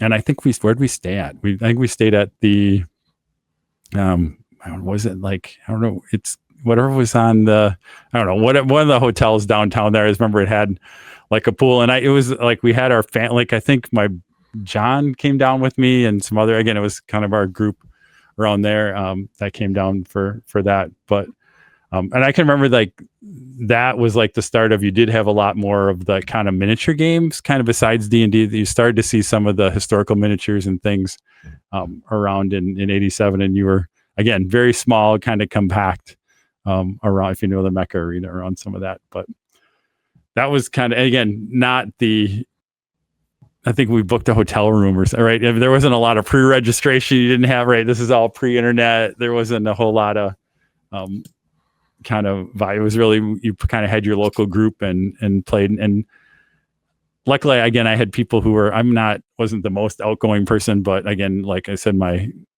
teacher friend who was in there, and that we actually met up with a group from London, Ontario.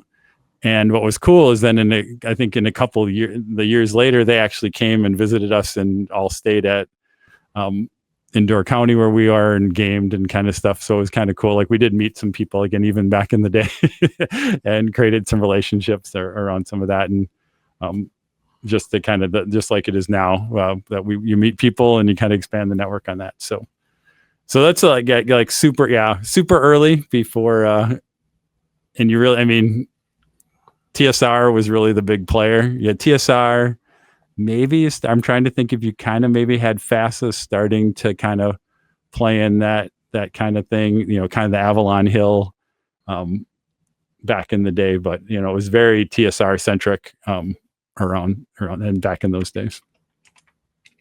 So I think, Troy, we should stick with through the years, which might have you go again before my first GenCon. So yep. All right. So I will jump to, I don't know if I have, I don't know who, so behind me, people, I'm weird in that I collect old GenCon programs.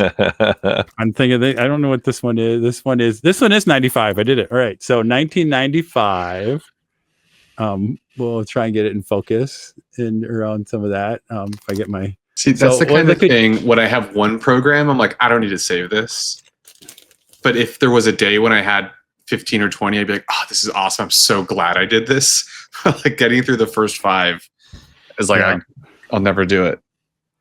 So 95 is kind of when, Gen Con by this time was a huge kind of thing. I mean, just when again, Magic the Gathering was a thing by 1995. I think, right?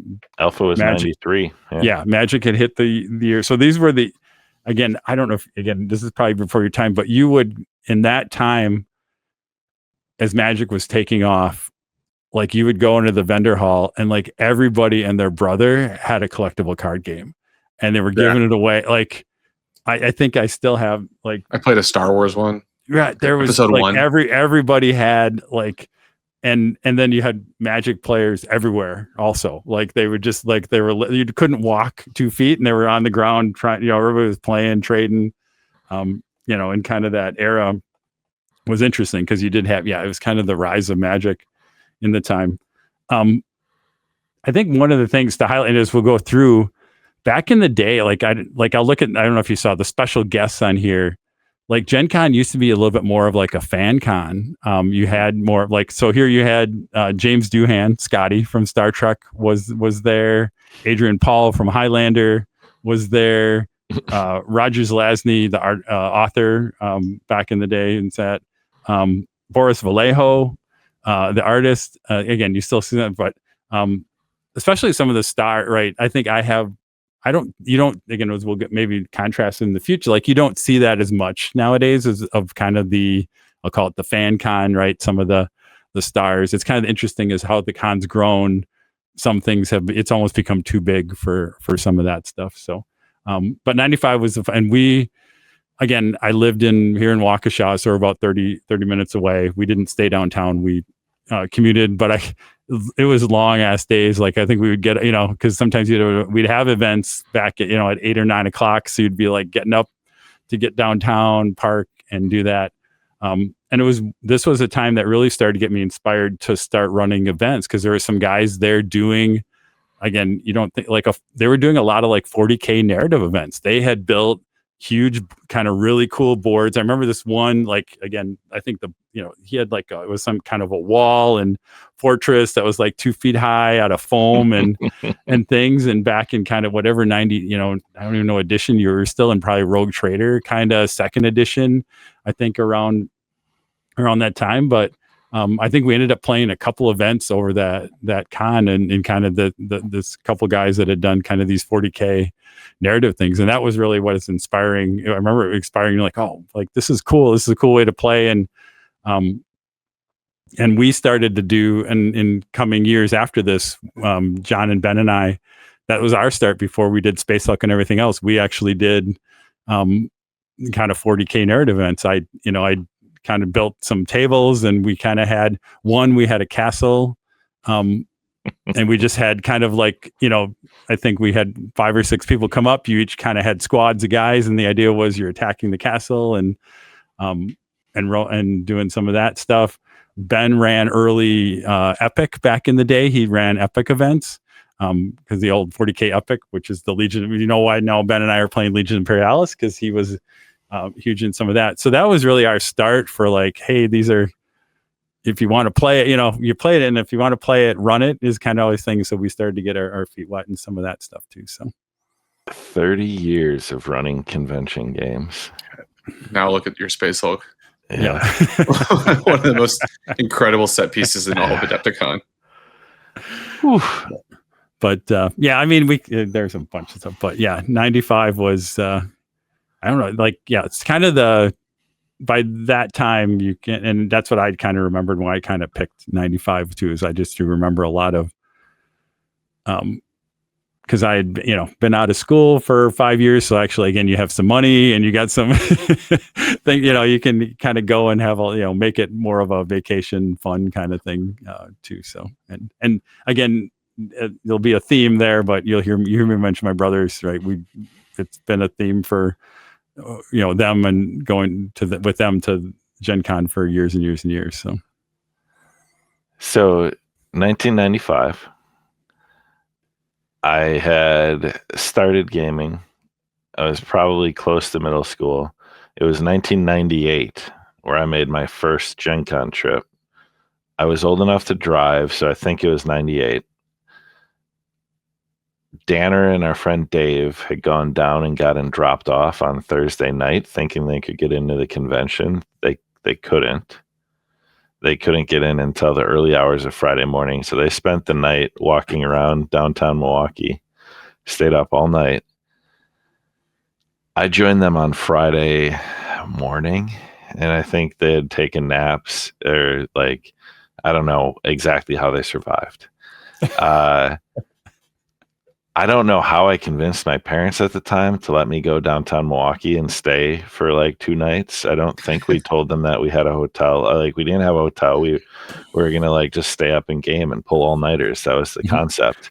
Yeah, because the Mecca was open. I believe the Mecca was open 24 hours a day, right? This would have been the first in the Midwest Express Center in 98. Yeah.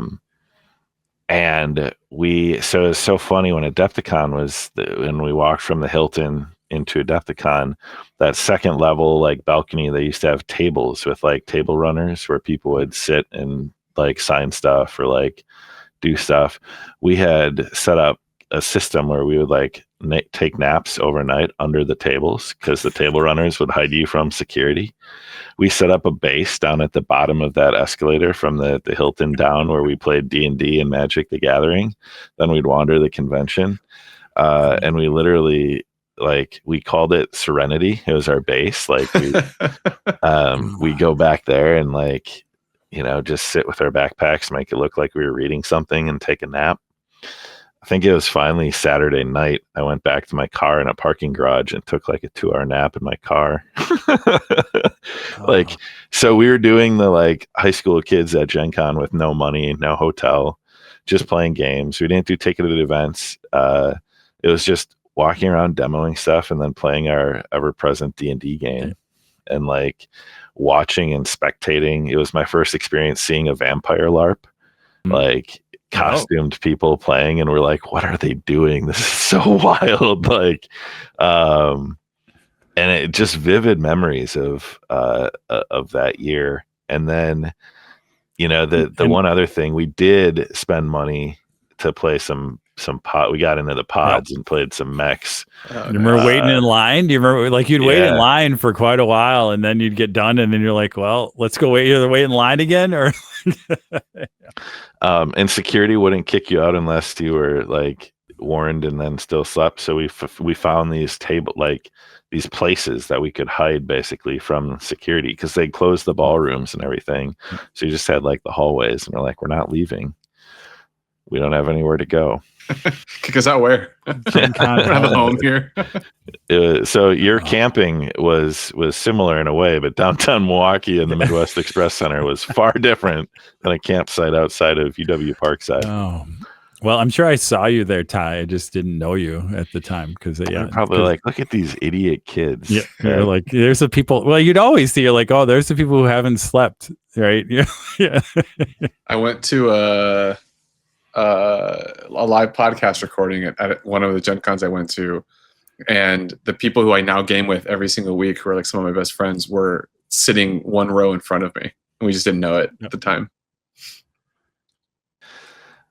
And then I think likely the next time, Troy, so we went each year for those early Gen Cons, and I think we will talk a little bit about the Indy move, because I remember that last year in Milwaukee. I remember the first year going to Indy with my friends, but then after that, college kind of got into full swing. After college, I wasn't gaming much. I had this lull where I didn't go until I think it might have been 2010, 2011. I think that 2010 what jumps in my my mind, where we had started hanging out playing 40K gaming, and you're like, my brothers aren't going to Gen Con, and Josh and I became your stand-ins for the other Weiss brothers, where I became Ben because he was the fun one, and Josh was John because John was the responsible one. So whatever year that was, it was 2010. Because I don't know if Raf ever saw it. So I have an old, very, very old website where I have it documented. Cool. The 2010 experience with a very young looking Ty and Josh. Oh my gosh, look at these movies that came out then. And I know I played some role-playing games, Pathfinder, like Star Wars. I think would have been West End Games had like their living Star Wars stuff. And then the after hours board games in the hotel lobby. I think we stayed at the Hilton off of the Monument Circle. Yeah, one of my favorite, one of my classic ones. Yeah, that's just, it's not attached, but it's only like a block and a half away. This is Indy again, because we moved to Indy in early 2002, I believe, 2002, 2003. So yeah. Yeah, 2002 I think was the first year in Indy. And so you showed us the secret of grabbing lunch at the Ram Brewery, sitting at the bar. And then we also had our first Scotty's experience, RIP to that restaurant, and the Schumann, the burger with peanut butter and bacon and jalapenos. But that was certainly like key in central parts was the dining experience in Indy, because Milwaukee has some great options, but Indy really had just bloomed as kind of a convention destination in the early 2000s. So there are a lot of great options there for food and beverage. But it was a fun road trip, and just a chance that was really our first kind of convention, as a gaming group starting out. So that was like 2010. I'm trying to do this chronologically. Raf, I think Raf's next. Next. With your first Gen Con. Yeah.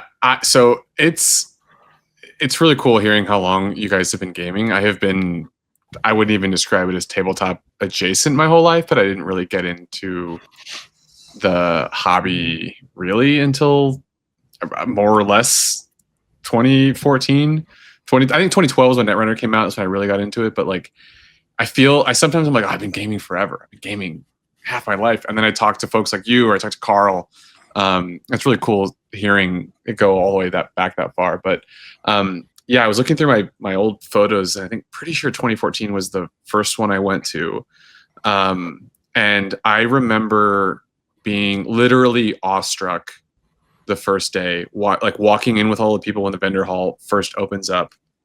I had heard of GenCon, I'd heard it was huge, but to me, gaming was still a niche thing. There was like this one board game store in town, and we were all still outcast nerds. And like, you know, I had some friends from work who did it, but not too many. But it was because we were nerdy engineers. And then I get to Gen Con, I'm like, there's like 60,000 people here, all of whom I'm the person most into this of anyone I know, and all of these people are more into this than I am. It was such a like incredible experience to see. I remember playing 13th Age, which is a sort of D&D Pathfinder kind of spin-off RPG. I'd never done a con game. I'd never played, you know, an RPG like that with random people. And I have so many memories of that first Gen Con that like, it wasn't necessarily the best RPG session I've ever had, but it was the first time I'd ever played with strangers and had like a really great experience and talked to people. And I can still remember some of the details of my character from that. I can remember some of the details from some of the other people's characters, just because kind of it was the sort of the first, right?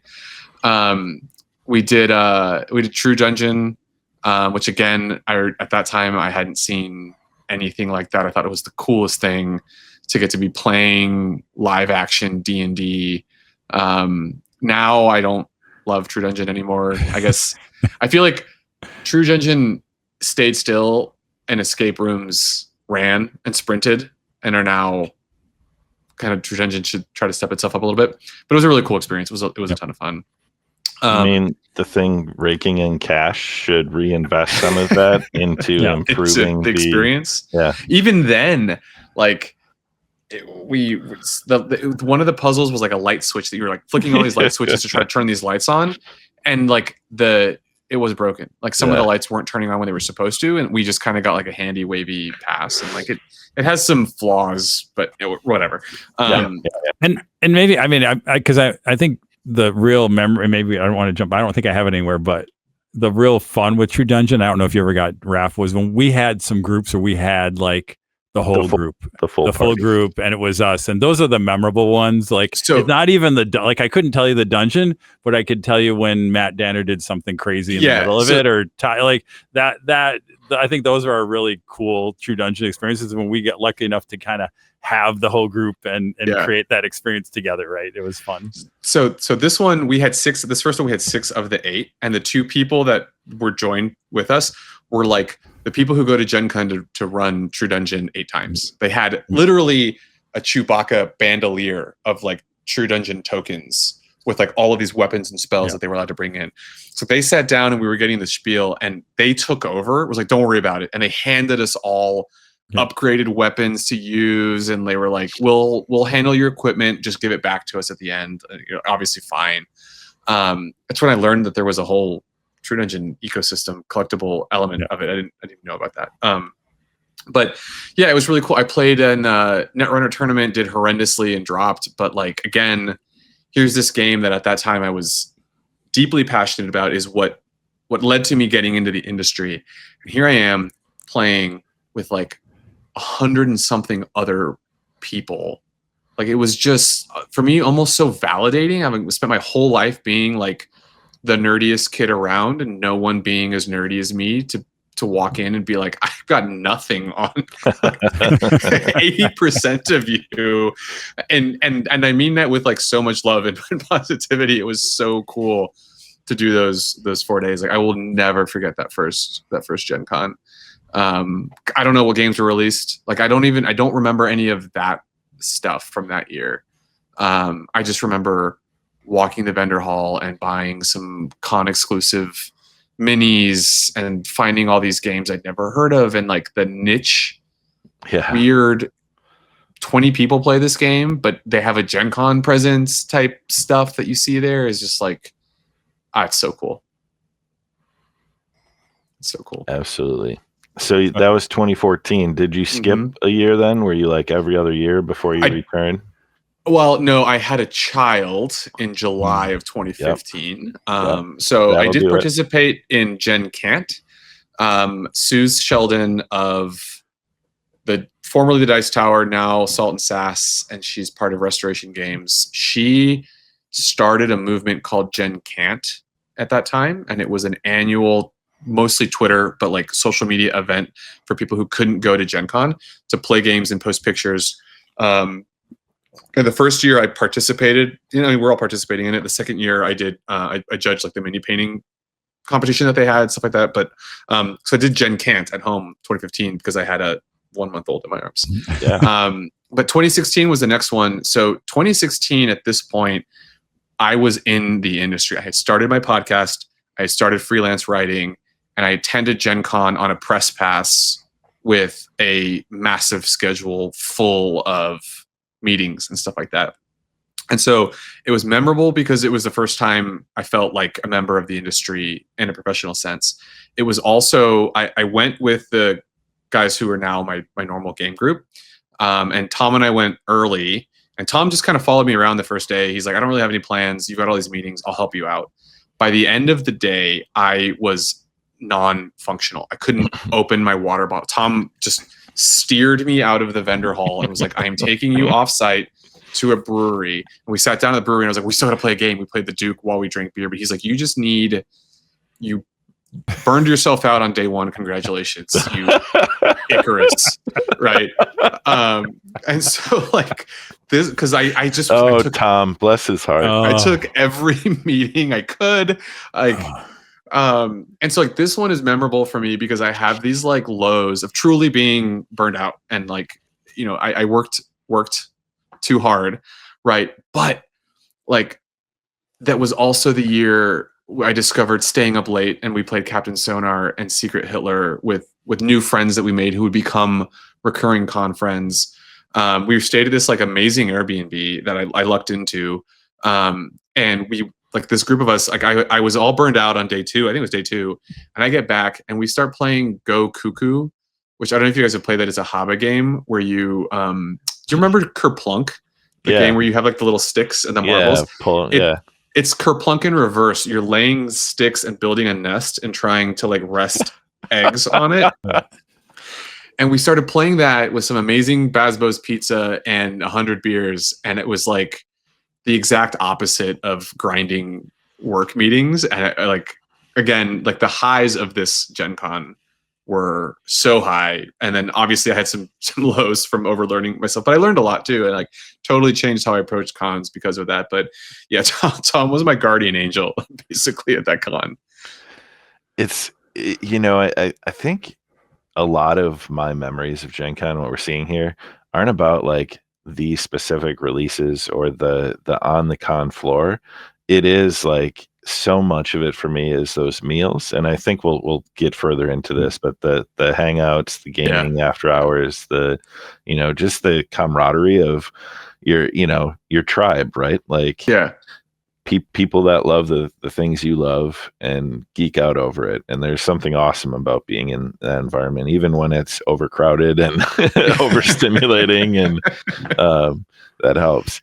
So 2016, Troy, I see 2017, which is a big year for GenCon. So yeah, again, it's hard to pick one. For my third one, I just picked 2017, which was the 50th anniversary, because I thought it was pretty cool. Like they had gone all out, and a lot of maybe because I've been around for a long time, like I think we even talked about it back in the day, like on Lucas Oil. I think we were there in Lucas Oil Field by then or whatever, but they had a lot, like they had some really cool, I call it museum almost, about the history of kind of D&D and GenCon and whatever. And it was really cool to see kind of that aspect of it too, besides, again, as that the cons kind of keeps growing and growing and growing.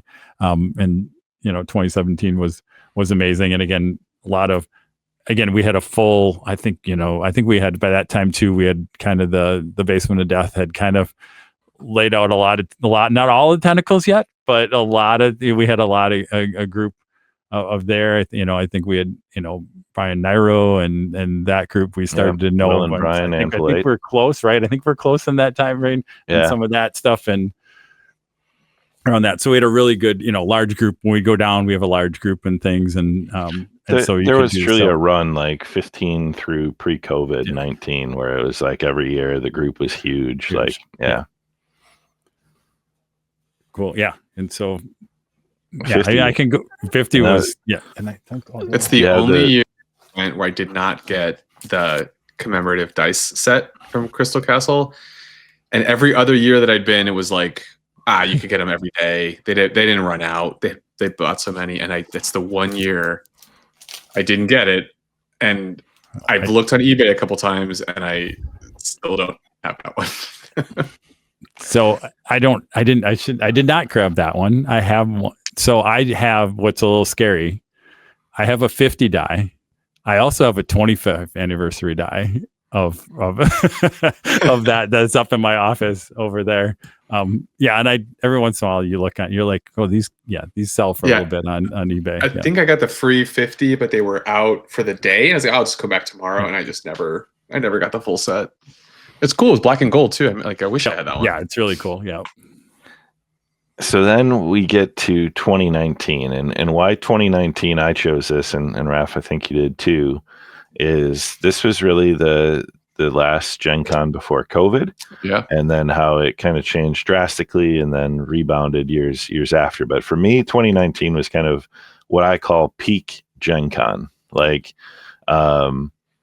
it was Anvil 8. Our friends from there hanging out on the patio at Cladog, like every night, drinking tons of beers, chatting about who knows what, from, who was the last samurai to pro wrestling to what character Gabe's 14-year-old son should play in Pathfinder.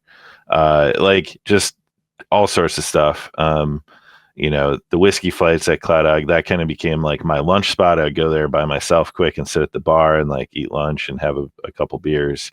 It was also the first year that I did kind of Outbreak Undead with what I like to call celebrity GMs. You get tickets for a game, and Ivan Van Norman was running the game, and just a fantastic experience to have somebody like that kind of run a game and tell a story. It's kind of that dream of like, if I can ever play with Chris Perkins or a Matt Mercer, like the impossible, but Ivan was like, oh, this is great. He's a creator of a game that I like, part of the industry and a great storyteller. And then like Vecna walked into the room, and Ivan stopped because there was a guy in an amazing Vecna costume with like Vecna's like the guy holding the hand and the eye, and like he had his two minions with him. So we paused the game and Ivan did a photo with Vecna. And like I remember that moment. It was in this quiet conference ballroom in the Marriott, I think. And we were the only table in the room. Like it was like a true VIP experience, and I lucked into tickets. And then I think that was the same year Gabe Starfinder. I don't know if Starfinder came out or what, but Gabe had a ticket and he helped me create a character, and we made San Hollow, a galaxy-faring EDM artist. And that was my character. I was like charismatic like guy, and we were in the Starfinder playing with Gabe. So like 2019 though is just that was peak, right? And then of course things changed. The world changed the next couple of years, and since been back a couple times, but it was a hiatus for a short time. But Raf, I think you also were there. Troy was there, but Raf, you highlighted something. I did. That was the year that I met Troy and the Basement of Death. We played a game of Kill Team. I still remember the game. It was my Necrons against your Gene Stealers. It was a lot of fun. Yeah. And it's not just because I'm on the show that I put that on there. That was like I had settled into a much healthier relationship with working at GenCon, and a much. So I had a podcast, Ding and Dent, years and years ago, and we recorded the show. We did a little bit of work, but because of that burnout year, I kind of developed a new strategy for how I approached work, and it made for a much more enjoyable convention. And at that point, I had done enough work in the industry where I had, I was friends and like I don't mean this to sound like name dropping or whatever, but I was well enough connected that I didn't go to like I friends with Rob Davio at this point, and I could just go talk to him at Gen Con. I didn't have to schedule a meeting and have interview questions. We could just hang out together, and I would learn about what was going on with his new games and stuff like that. And I had a lot of that going on, and that Gen Con for me was like I felt like I did it right in that I had time to meet new people, I had time to hang out with friends, I had time to make work not feel like work, and it was just 4 days of like a working vacation, and both of those things being equally true, which had not been true my previous years. And so that's kind of, it stood out there on there. And like meeting you, Troy, was an example of like, I was in the ICs community at this point. Yep. I was meeting new people and having fun with these new games, and like simultaneously having other meetings, other hangouts, work stuff. And like, it all had the same vibe, I guess. And so like that one was pretty fun for me. And then of course, like you said, COVID took the next one from us. And I think I've only been back once, and I need to get back to Gen Con because there's, as big as Adepticon is, like there's nothing like Gen Con in the US. Yeah. And so like, it's hard the scale, right? To think of Gen Con. Like people go to Adepticon and are like, wow, Gen Con just dwarfs it. And like, I don't know what the total attendance difference is between like Essen and Gen Con. It's just a totally different experience. But having Essen's bigger, but like, Gen Con is the biggest convention in Indianapolis, which is one of the biggest convention cities in the country. And Gen Con is one of the only conventions in Indianapolis that consumes literally every available convention space in the area. Right. So like, it's not just the Indiana Convention Center. It is 100% of the rooms and the convention space in 100% of the connected hotels, 100% of the convention space and meeting rooms in Lucas Oil, and the actual football field. Like, it's crazy how big like Gen Con is. Like, they give more of Lucas Oil to Gen Con than they do the men's basketball national championship game. Like, that's how big Gen Con is. Yeah. So huge. So that is over the decades of Gen Con.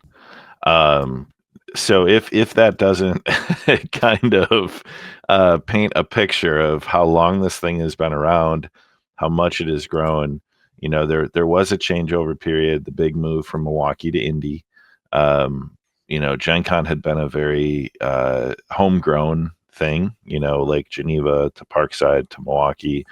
I think that there was this connection in the local gamer community that probably wasn't there across the whole spectrum of attendees, but like, we felt the loss of like, oh, this has been taken from us, which is also part of why Adepticon coming to Milwaukee was such a cool experience this year, because we kind of got something back after all that time. An amazing move, by the way. Like, Adepticon has always been great, but it was so good in Milwaukee. It was a perfect location. And I mean, it was necessary, right? Gen Con had outgrown the footprint, and now I think Indy is starting to feel that, like, to your point of 100% capacity. Registration is always a hellscape of don't miss that of trying to get your hotel lottery and then your game sign up lottery, and the lines at all the booths and the vendor hall. It's just crazy. But anything, I think, from the years or the move, anything that we missed there? Should we kind of talk through some personal traditions that have been built up, with Gen Con attendance? I think maybe what's funny is and maybe between me and John and Ben and, Ty, you've probably experienced in like I have certain things, like I always like to stop in at the auction just to see what's going on, like around that on Saturday night of of a Gen Con, do it right. I always, again, like to just walk through the hall, and sometimes it's like they take down the card, they make the big charity thing with all the different playing cards. And again, it's just Card fun to see Holla. that Card Holla and see that go down.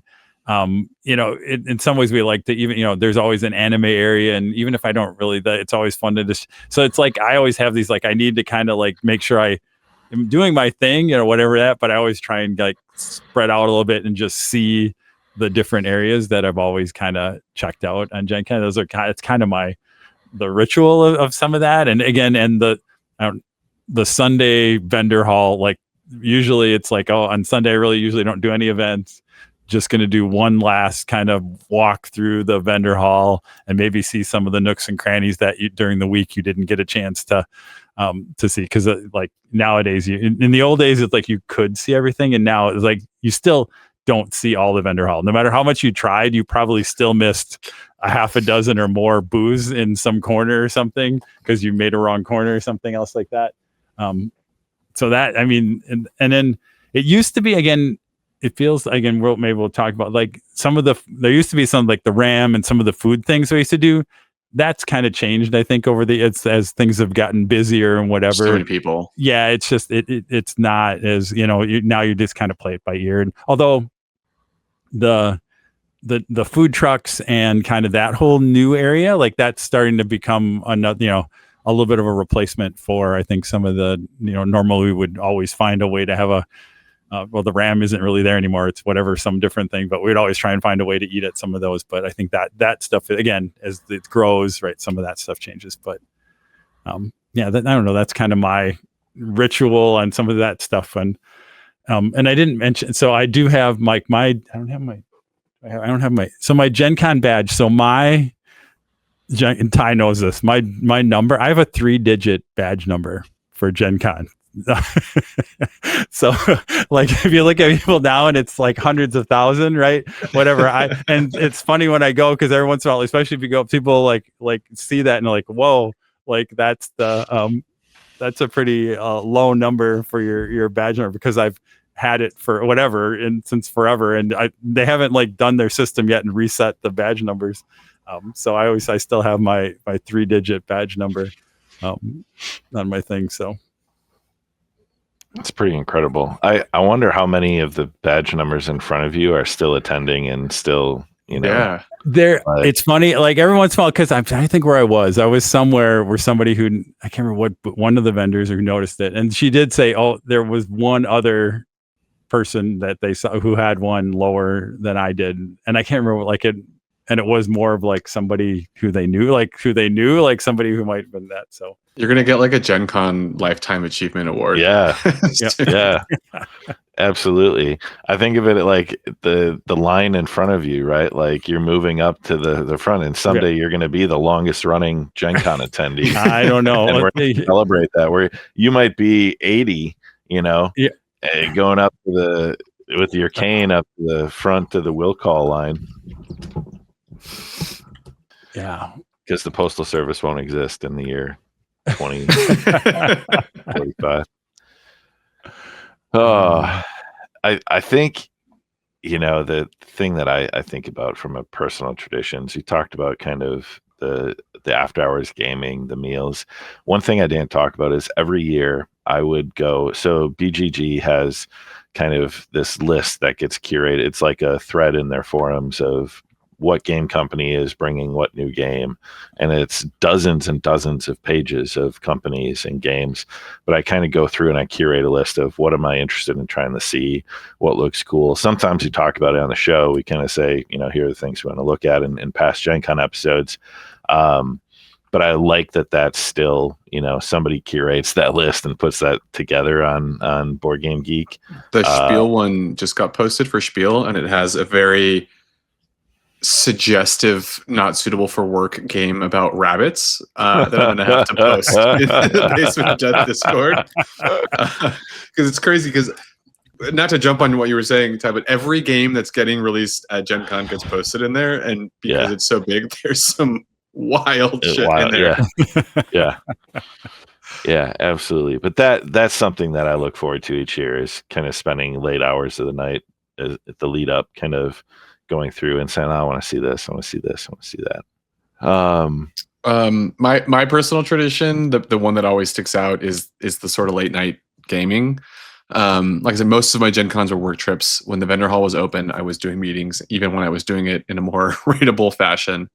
But every night I'd meet up with Charlie and some folks, and we'd always kind of be in the same general area. At the end of working, even when it was more rateable, we'd always kind of meet up in the same general area of the open gaming hall. And we would just play Captain Sonar or Secret Hitler or Galapagos, whatever the new game was, with this group of people we made through random gaming. The year Captain Sonar came out, we were setting up, and these two guys walked up. They go, "Hey, is that Captain Sonar? Can we play?" We'd never met them before. They sat down, and they ended up becoming like annual good friends of ours. And so it was just this like, I knew every night where I was headed. I didn't know what we were going to be playing. I knew we were going to have a good time. We were always, one of them would bring bourbon every year. Some of us would bring a few beers. One of them worked for a candy distributor, and so he dropped these like 5-pound bag of Sour Patch like off casts in the middle of the table. And it was just sort of like that. Like for me, workday is done.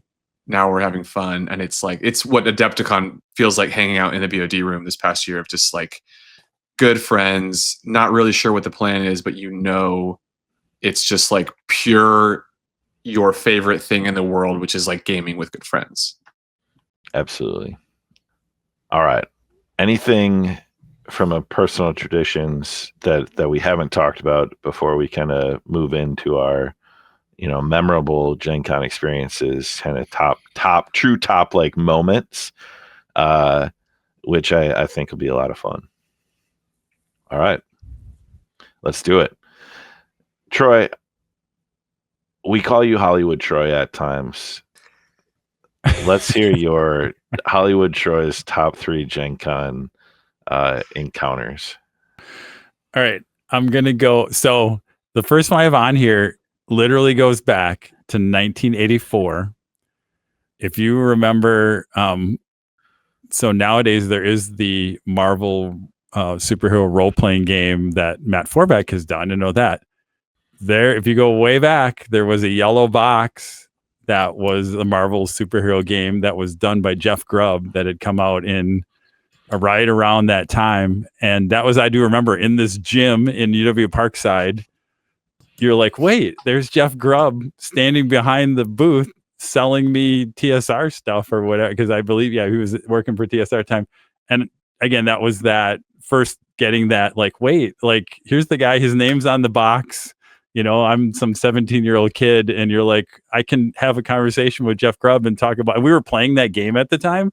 It was one, we played Indy, but we actually we loved to play, and so I remember just having and talking to him about them, because it had an interesting mechanic. It was kind of very simple, like colored kind of things around how you had your powers and things. But so I remember like that goes way back. Like, was meeting Jeff Grubb and kind of realizing that as big as whatever Gen Con is, it's still small, right? You're like, you can talk to these people who are doing these things, right? You do get the interaction. So that's one that goes way back. That was 1984. When I first met Jeff Grubb there.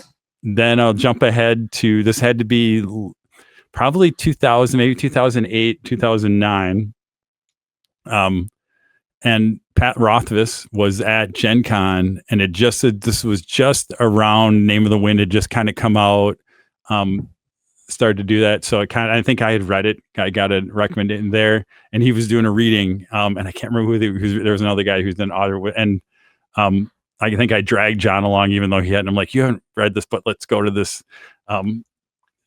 this reading. And I just remember again that reading just having Pat Rothfuss, and again some reading, and he was reading some short stories. And if you know Pat, he used to do a lot of writing. I think he wrote for like some of the Stevens, so very, very funny, and some of that. And then there was one story that was very, I want to say just very serious, very whatever, that kind of just sticks with me till this day around that. And so again, getting that first interaction with Pat Rothfuss, that again, that was 2008. And again, I think we tell a story that we tracked him down at Origins a couple of years later, because we knew before he had kind of blown up, he could actually go to cons and kind of hide. But around that, and then again, it's funny to kind of full circle where I got to meet him at the signing just a couple weeks ago around that. So that's again kind of that first interaction with him, and then kind of the best. Like I said, you heard me talk about my brothers and everything, and it's not been every year, but there have been a few times in the past where we had all of my brothers and sister or all at GenCon together. And we had lots of memories for because again, as you get older, you don't ever get to, sometimes it's hard to get everybody all in the same place for holidays and things like that. But to have all of us together and have fun, and there's, I think it probably would have been around, I'm trying to think, it would have been, maybe it was like 2016 or something else like that was probably the last time we had us all, we were all together. 16. Yeah, we were all together. And I just, again, kind of that Saturday night, I don't think we slept. Like, I think we ended up doing late night gaming, and then we peeled off, and the four of us kind of kept gaming until like 4 or 5 in the morning before we drove home too. So again, GenCon's always been a little bit of the family stuff too. So. Raf, you have some very gaming focused. I'm going to go off track. And I do. I'm going to swap ones. I already mentioned it, but my most memorable gaming experience, truly, of all the games I played at GenCon, is Captain Sonar. So if you guys haven't played it, or if listeners haven't played it, Captain Sonar is a 4 versus 4 game of competing like underwater submarine real-time battle. There's this big screen that goes across the table. You've got 4 people on each side of it, and there's 4 roles. And there's like a captain, a sonar, a radar officer, a like first mate, and then a weapons person, I think. And everyone is playing their own mini game. And the radar person their mini game is listening to the other side talk and trying to figure out where they are by like mapping them out on a grid. And in real time, the captain's like, okay, go up again, go to the right, and like trying not to crash into things. And the first mate is trying to communicate between people. The weapons person is trying to reload guns, which involves, turning right enough times to reload the missile. Like, that's how the mechanic works. It is so crazy. You're shouting and you're screaming, and your radar officer is like, be quiet, I can't hear them. And then like that moment where you're like, okay, go, I know where they are. Launch a rocket, and this is the space, like battleship, you're in B1 or whatever, and like you hit. There is not a better feeling in all of gaming than pulling that off. And the way it just drew a crowd, and like I said, we made friends through it. Incredible game. Yeah. And then the other two, I'm gonna go Hollywood Raf on these two, is getting to meet some like relatively famous people as well. The first one is Grant Rodiak, has more or less retired from game design. He is like the head of the Sims computer game, like the head of studio for the Sims, but he's also a tabletop game designer, and he had done a lot of indie stuff. And his first big breakout hit was published by Portal Games. It's called Cry Havoc. And it was like the darling of Gen Con that year. And we were struggling to get a meeting, and we wanted to try it. We couldn't get a copy. And somehow or another, Charlie and I ended up getting set up, and we just played a 3-player game with just the 2 of us and Grant. And like the designer walking us through and teaching us his new game, which was like the hotness, and it was a ton of fun. And the game is great. I still have it. But Grant just became a good friend of mine. It was one of those moments of just like, he became a friend. He was a big Netrunner fan. We have similar ideas about gaming and approach gaming in the same way. And again, it was just one of those like cool moments. And then the last one is someone who did not become a longtime personal friend, but I got to meet Pablo Hidalgo, who was the head of story for all of Star Wars. So I got into the advanced launch for Legion when Atomic Mass Games, or Fantasy Flight at the time, Atomic Mass Games launched Legion. I was writing for Geek and Sundry, and they sent me to the release. And at the end, Pablo Hidalgo stood on stage and just took questions about Star Wars. And I kind of lingered around afterwards, and I just went up to him afterwards, and I was like, look, man, Star Wars has meant a lot to me since I was a kid. And I'm not a true super fan, but like this has been a world that has been something I love as long as I can remember loving media.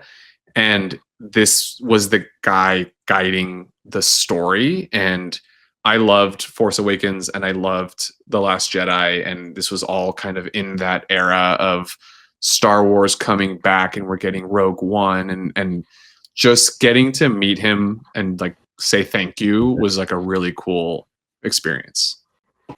Excellent. Awesome.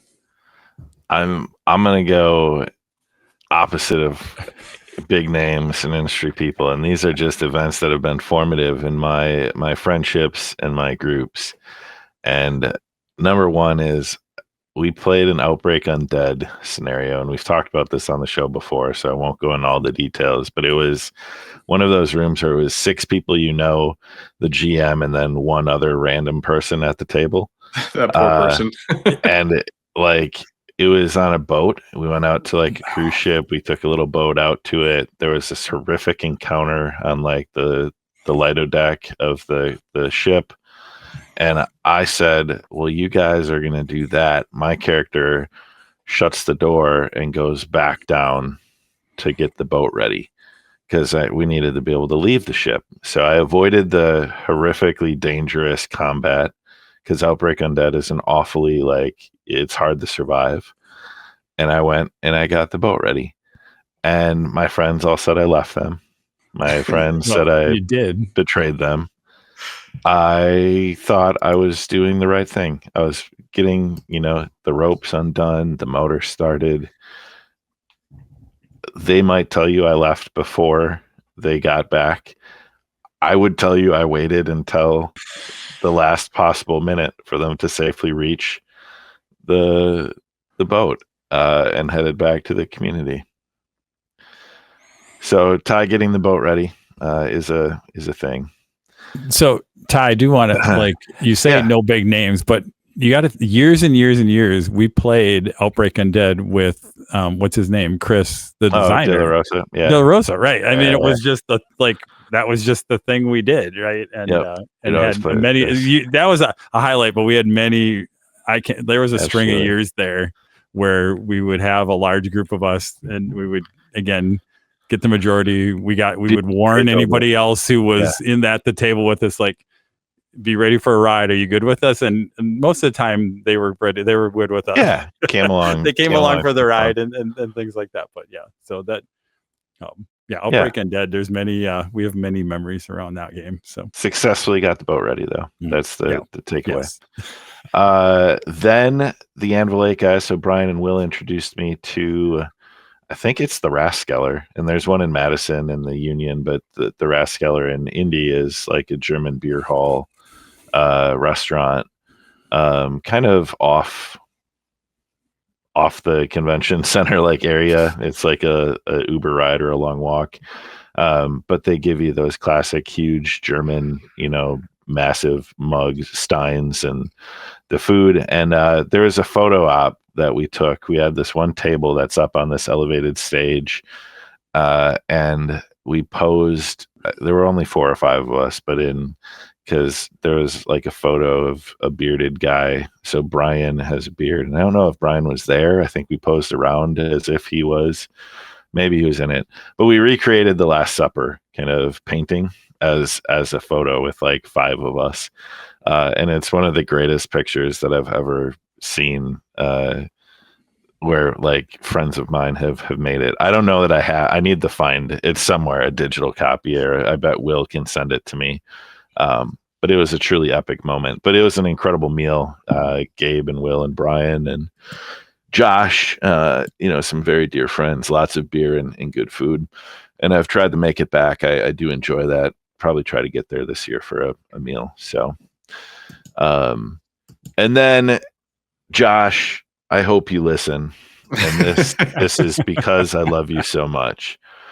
But there was a night that I believe it was around 2016, maybe 2017, where we were gathered in the Courtyard Marriott lobby playing the never-ending game of Seasons. That game took forever. Josh ordered a pizza. and had the call multiple times. So we'll just refer to it as the hot box order of whatever year. This is Josh making a lot of running, Playin, and Slayin jokes make sense. Yeah, He is still waiting. He's still waiting for that pizza to be delivered. John, I think, was designing a map for an RPG that one of us was running the very next day. Like, it was just, there was a lot going on, and Josh's pizza never came. So one of my, like, to this day, I think my Discord profile picture is Ned Stark saying Hotbox is coming. And that is truly like, I don't even feel bad for Josh because it's become this incredible like ordeal. But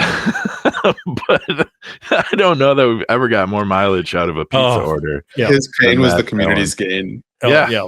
Yeah. So that infamous hotbox order. All right. God. That reminds me of the infamous Reddit meetup. That'll be a story for another podcast. When I tried to organize a Reddit meetup and learned that I learned a lot about Reddit that day. Yeah. which brings me to Troy in the show notes had put the craziest thing you've ever seen or done at the con. And this is where I will say, GenCon is a little bit like Vegas. But there are some stories that can't be shared on a podcast. Certainly can't be put out into the internet where it will live forever. But the first Indy year I was in college. My friends were in college. My brother and his friend were still in high school. They came with us. It was a road trip. Like, it was one of those things where we just can't share stories. Like, none of it can be shared, but all of it was incredible. And it was, just, it could have been like a movie like Road Trip or Euro Trip or, one of those. So, the first year was an experience.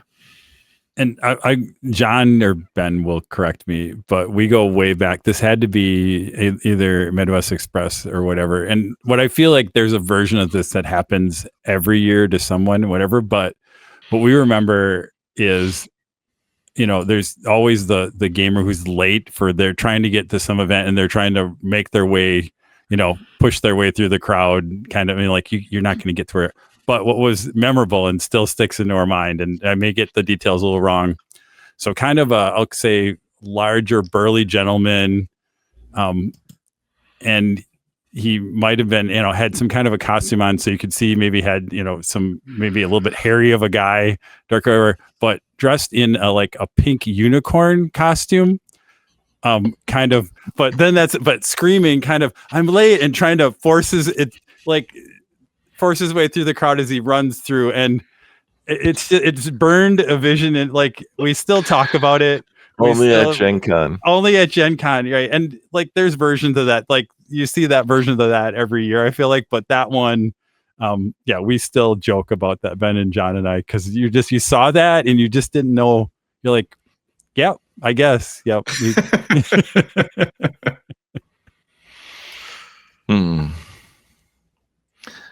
All right. Last thing before we kind of wrap up.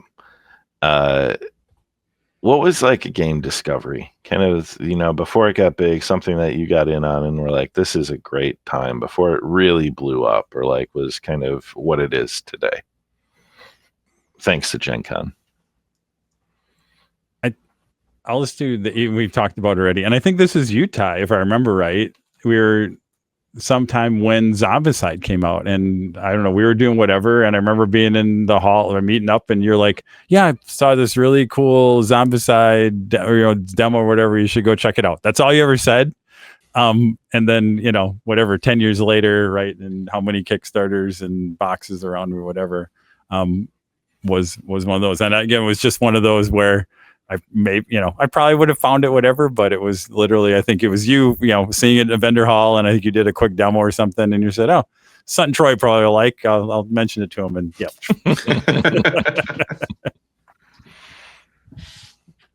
Mine is probably toss up between Warhammer Underworlds or the Arkham Horror card game. I remember that they came out pretty close to each other, and I remember playing those, just being like, this is something special. Each of those games was something special for a different reason. And I remember leaving those being like, oh man, like I can't wait to talk about these on the podcast. Like, these are great. Like I'm going to plant my flag in these. And then the games didn't need me to plant their flag in them because they exploded and they were great games. And both are still ongoing, although I think both are starting to reach the natural conclusion of their lives. Yeah. But it was fun to demo those. Both of those. There's something interesting about who demos a game. If a publisher has a ton of faith in a game, I think they don't always have the designer there demoing it because they'll throw some staff behind it. But if they're kind of unsure, you get a lot more access to the people actually working on the game because they're the ones who are passionate and trying to sell it. And both of those games I got to play with the team behind the game, which was really cool. Yeah, I definitely think that's true. Like when you get that team that either designed or developed, there's an experience there from a demo, and both of these games weren't like, I think they would have been hugely successful irregardless of demoing at GenCon or releasing it at GenCon. But one was the first time that, and both actually are Osprey, The King is Dead, which I think is one of the most solid like board games out. Really, really great demo. Found it at GenCon with our friend Barry, and like it's been a game that it just constantly gets played again and again. And the new edition came out last couple of years, I think, and really solid game. And then the other one, Osprey, that I got to play with the designer was the first Undaunted, where you're kind of building your deck, putting the tiles out, and he was talking about how his grandfather had experienced that, and he drew on a lot of that from like his family history. And but both of those were like demos that were games that I was like, I'm hooked. I love these, and then they've become great board games respectively. Undaunted is a great game system. Yeah. All right. What keeps you coming back? What do you hope that GenCon can be in the future? Any changes? Anything that we haven't put in our historical tour of GenCon? So I'm kind of in a habit now of some of that. So as we'd mentioned, I went 84, 87, and then I think I went back to like 90, and I have not missed one since about 1990 and in some ways. And I think what just keep bringing me back is the spectacle, like it always is, GenCon, but it has kind of like in some ways, like it's been interesting over the years, and I know we're very miniature focused and maybe we're super biased, but Adepticon probably has like you would have talked to me maybe 10 years ago and be like, oh yeah, GenCon is the thing. I mean, I used to have a sign like GenCon's the most wonderful time of the year. It has kind of slid down a little bit, I think, is because it's so big now, it's just a little bit different, and just the logistics are like, that's the thing, is like there's a little bit like, is it worth, even though it's a spectacle, whatever, I'm not sure that you always get your money's worth because it has become much more expensive and some of that. So I think that's where in my, like, I'll probably still keep going, but I think it'll be more of that like all in destination. It's been fun to evolve now, to bring my daughter along last year. That was really cool because it really kind of refreshed it and made it feel all new again, to bring somebody new. And so I think, if over the coming years, if she goes a couple different times, that'll be interesting too. So, I mean, I think, GenCon's gonna be fine with me or without me and some of that around that. So, but I, in some ways it's a little bit like how you engage with it has changed a little bit. And I don't know, it'll be interesting. Like, I don't know we'll ever, as we've all, I don't think we'll ever have the 12 to 15 people of our group that's all there and kind of hanging out and some of that stuff. So it's going to morph and change just like it has over the last however many years have I been going now, whatever that is, 35, 40, and some of that. So, but so I'll keep going. It's going to change and I'll keep going back. Maybe that's my answer there, Ty. That's it. Raf, anything when you think about GenCon and hopefully a return or?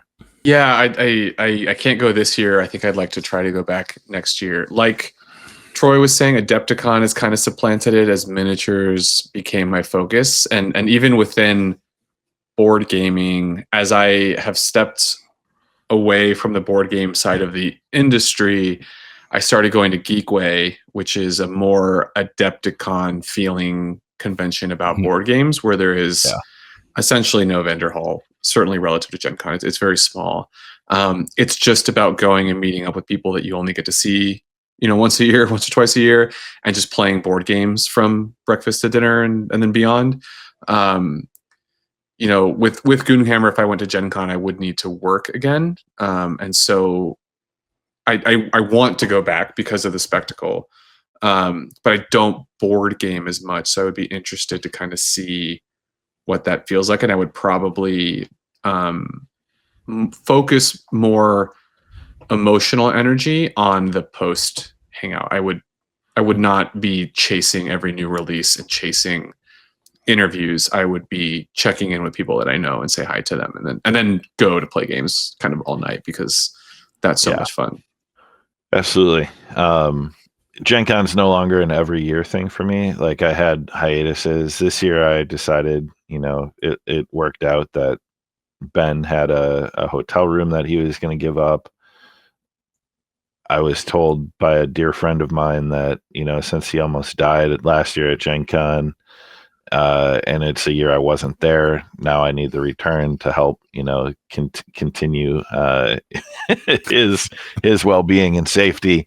A chance to get my brother back, though, like to Gen Con. So it'll be a great time. Excited to go down with Troy, but I think it'll be like maybe every other year. Maybe I'll go a year in a row and then skip a year or two.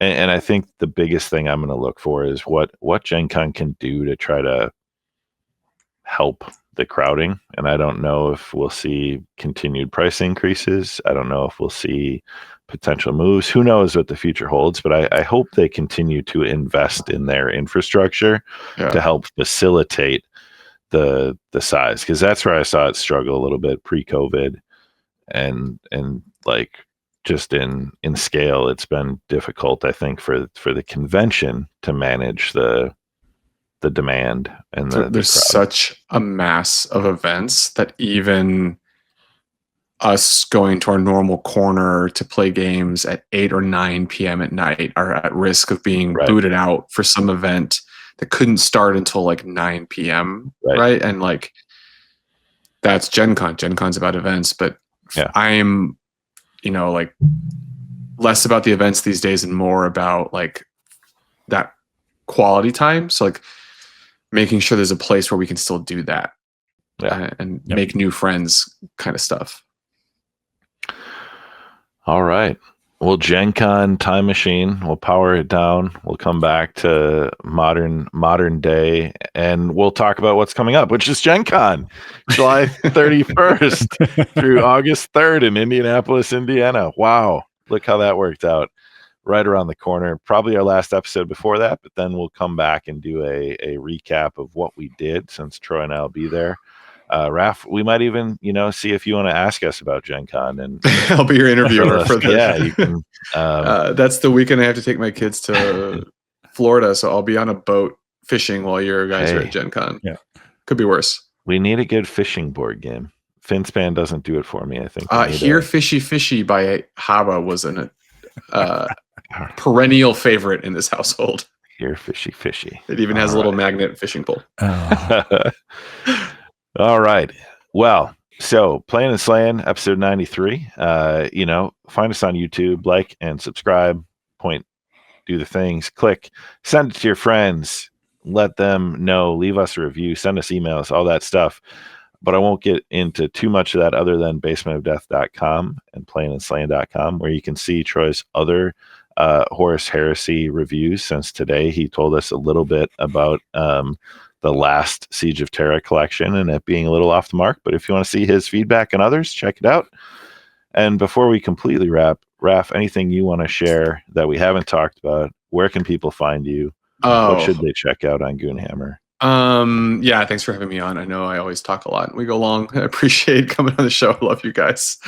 Yeah, you can find me at Raf Paints on Instagram. Is probably the best place. I don't really do a lot of social media anymore.